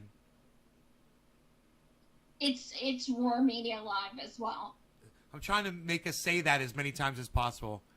So we're getting that out there. Roar Media Live. Well, on YouTube, I also have my own channel where I have over 300 prior shows.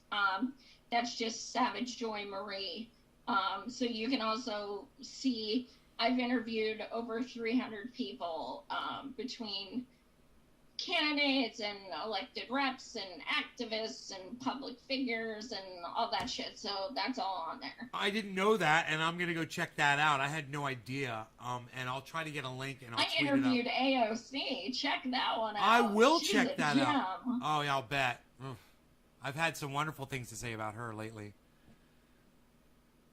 But it's funny. She's one of the people where I first learned not everybody is how they are behind the camera. Wow, that's so sad. When they're on the camera. Yeah.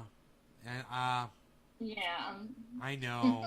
It's whenever I hear Jimmy Dore say it, he says it all the time. He's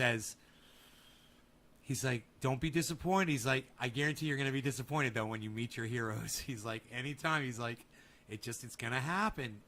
And I had Jimmy Dore did a cameo on my show when I was interviewing Steph. And Jimmy Dore popped on, and he ranted for about 4 minutes, and then he popped off. And it was like, to me, it was like the greatest thing that ever happened. And I realized he didn't say a word to me really the whole time. He didn't say a word to me. I was like, yeah, I was really shocked when he messaged me and asked me to go on his show. Because, I mean, we met several years back. And, of course, I do a show with Ron, but I didn't know if he knew that. I mean, I don't know. I'm just some person on Twitter. Not anymore. Really, Not anymore. Well, no, everyone knows who you are now. Even Tim Black mentioned you in passing, just throwing your name under the bus. Just like, I mean, you're famous, girl. I mean, you're beyond famous. Everybody knows God, I hope not. you. Yeah, no, you're famous. You are. You've made it. You've arrived. So wear it with pride and honor, and you do wonderful things with it, you know. What more could you ask?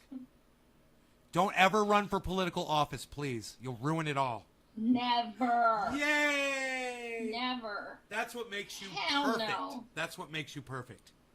Hell no. Right. People ask me, and I'm like, have you heard my fucking mouth? Are you kidding me? Have you checked into my past? That's what I always say. Have you ever looked into my past? I was like, no, I know there's some pictures on there from when I was younger and shit like that. Like, no, I am not going there.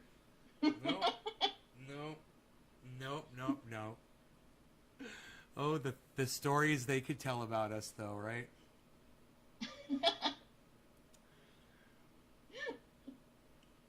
All right, well, I'm going to cut you loose here. I think it's 3 hours now into this live stream. Are you serious? Yeah. It didn't seem like it. I don't know how long you've been on for. You've been on, for 2. Oh, yeah, I've been on over 2 hours. There you go. We've been rocking it.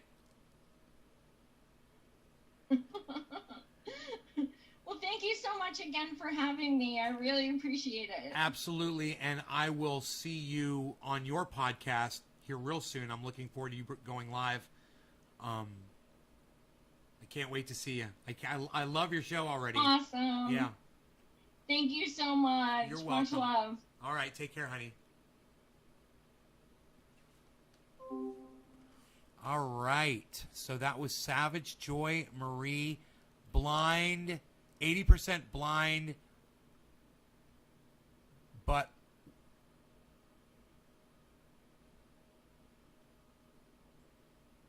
aware as fuck, man. And let me just figure out how to do this. There we go. And do this. And give her a big thank you for that appearance. You guys, we've only got a few minutes left on this show. As you all know, it's 7 o'clock, top of the hour. It's time to smoke. We're going to be smoking for 7:10. But I would love to hear and see all your comments about how you felt about that interview. Wow. You know, I didn't realize she had interviewed all the people that she mentioned. I can't wait to go through and go and read some of her interviews and stuff, man. That's so cool, you know, that she's done a lot more than I realized. I didn't realize she had this whole other channel. So I'm amazed. I can't wait. I have to make myself dinner. I just realized that. I'm going to eat late tonight. Let me close the Zoom chat.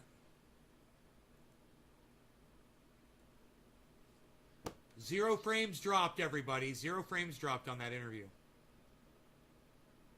Top of the hour. Cheers. Love you guys. I want to say, you guys know who you are, the people that stayed through the bulk of that interview. I know it's hard. You guys got stuff going on. It can get a little lengthy. You got to go eat. But I know we did 3 hours, you guys. And for those of you who stayed, thank you. For those of you who were able to pop in and chime in and leave your comments, thank you. I was reading them the whole time. I want you to know that. I don't know what the fuck Stephen Culbertson was talking about the whole time, man. Anyone else? Did anybody else know where he was coming from at all? I was like, 2000. What are you... 2,000 year war. What is he talking about? What? I was like, I gotta turn the chat off for a second. Cheers, guys.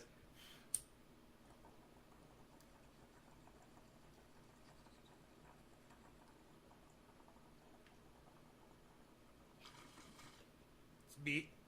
Gotta pack another one. Get ready for 7:10.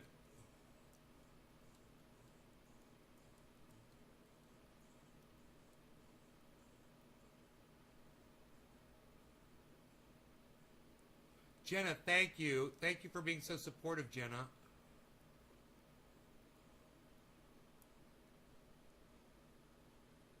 Hey, Jenna, maybe subscribe to my channel if you like it. and sign up for notifications and show up for podcasts. Love to have you.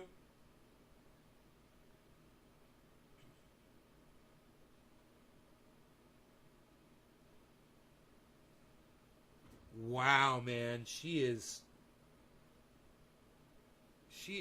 a keg of TNT, man, with a short fuse on it. I mean, she is just amazing what she has done. You know, she's. Thank you, Billy. You subscribe to her? Good, man. Good. I follow her on Twitter. It's amazing what she's done, man. She's so darn inspiring, you know?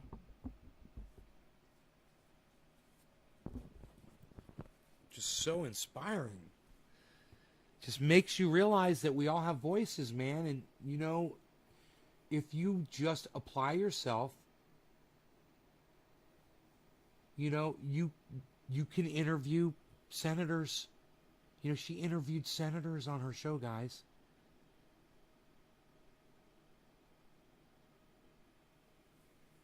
I wonder how much of the squad she's interviewed. 2 of them for sure.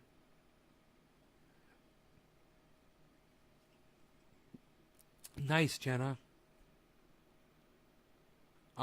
What's sad is, and I know she realizes this, is these people, they will say one thing and do another, and as much as we interview them, as much as we try to hold their feet to the fire, they're not going to change. They're going to continue to not do their jobs and not represent us. And I can see it in Joy. I can see her. She realizes that, you know. She knows. You got to fight anyway, and she knows that too. You're not going to just throw in the towel just because these people won't listen to us. She's going to keep fighting, man, and that's what counts, man. It's people like Joy that are fighting. Let that push you ahead like a wave in the ocean. Let it lift you up, you know, and inspire you. If any of you guys have it in you, you know, follow her and follow her lead. You know, listen to what she says and do what she asks.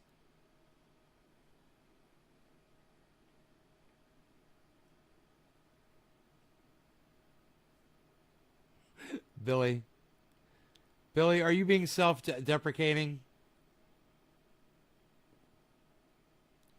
It's so attractive.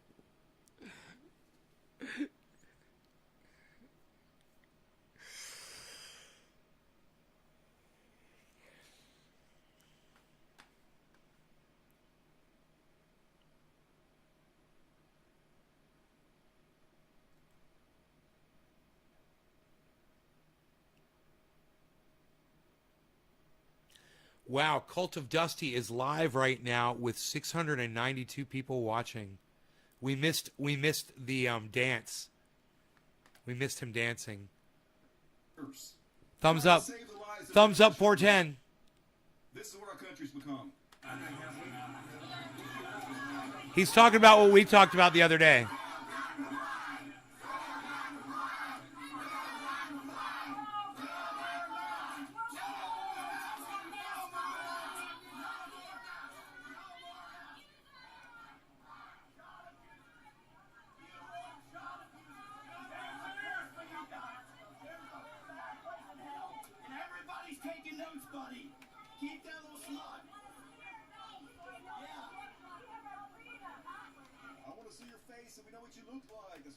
Take your mask off. Scary.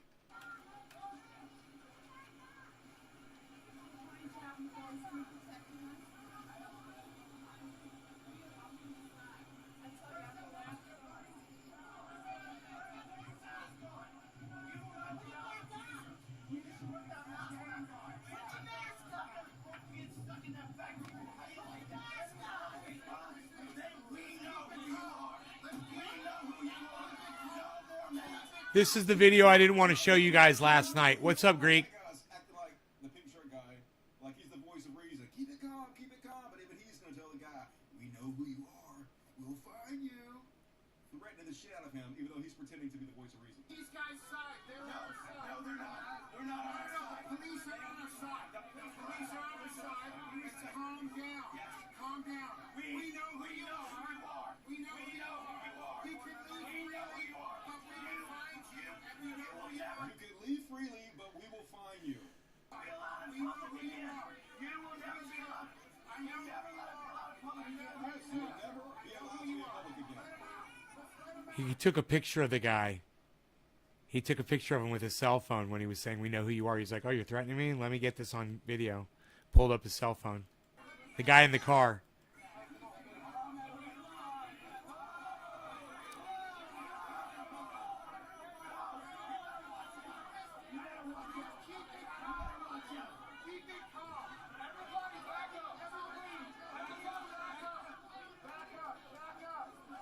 I'm back, man. I'm on your side. I'm a parent.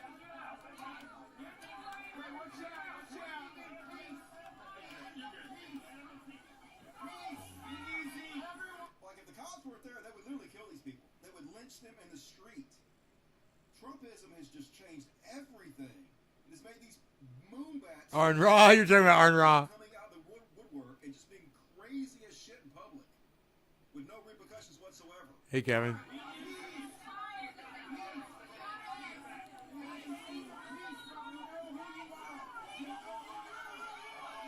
Peace, but we know who you are. We will find you.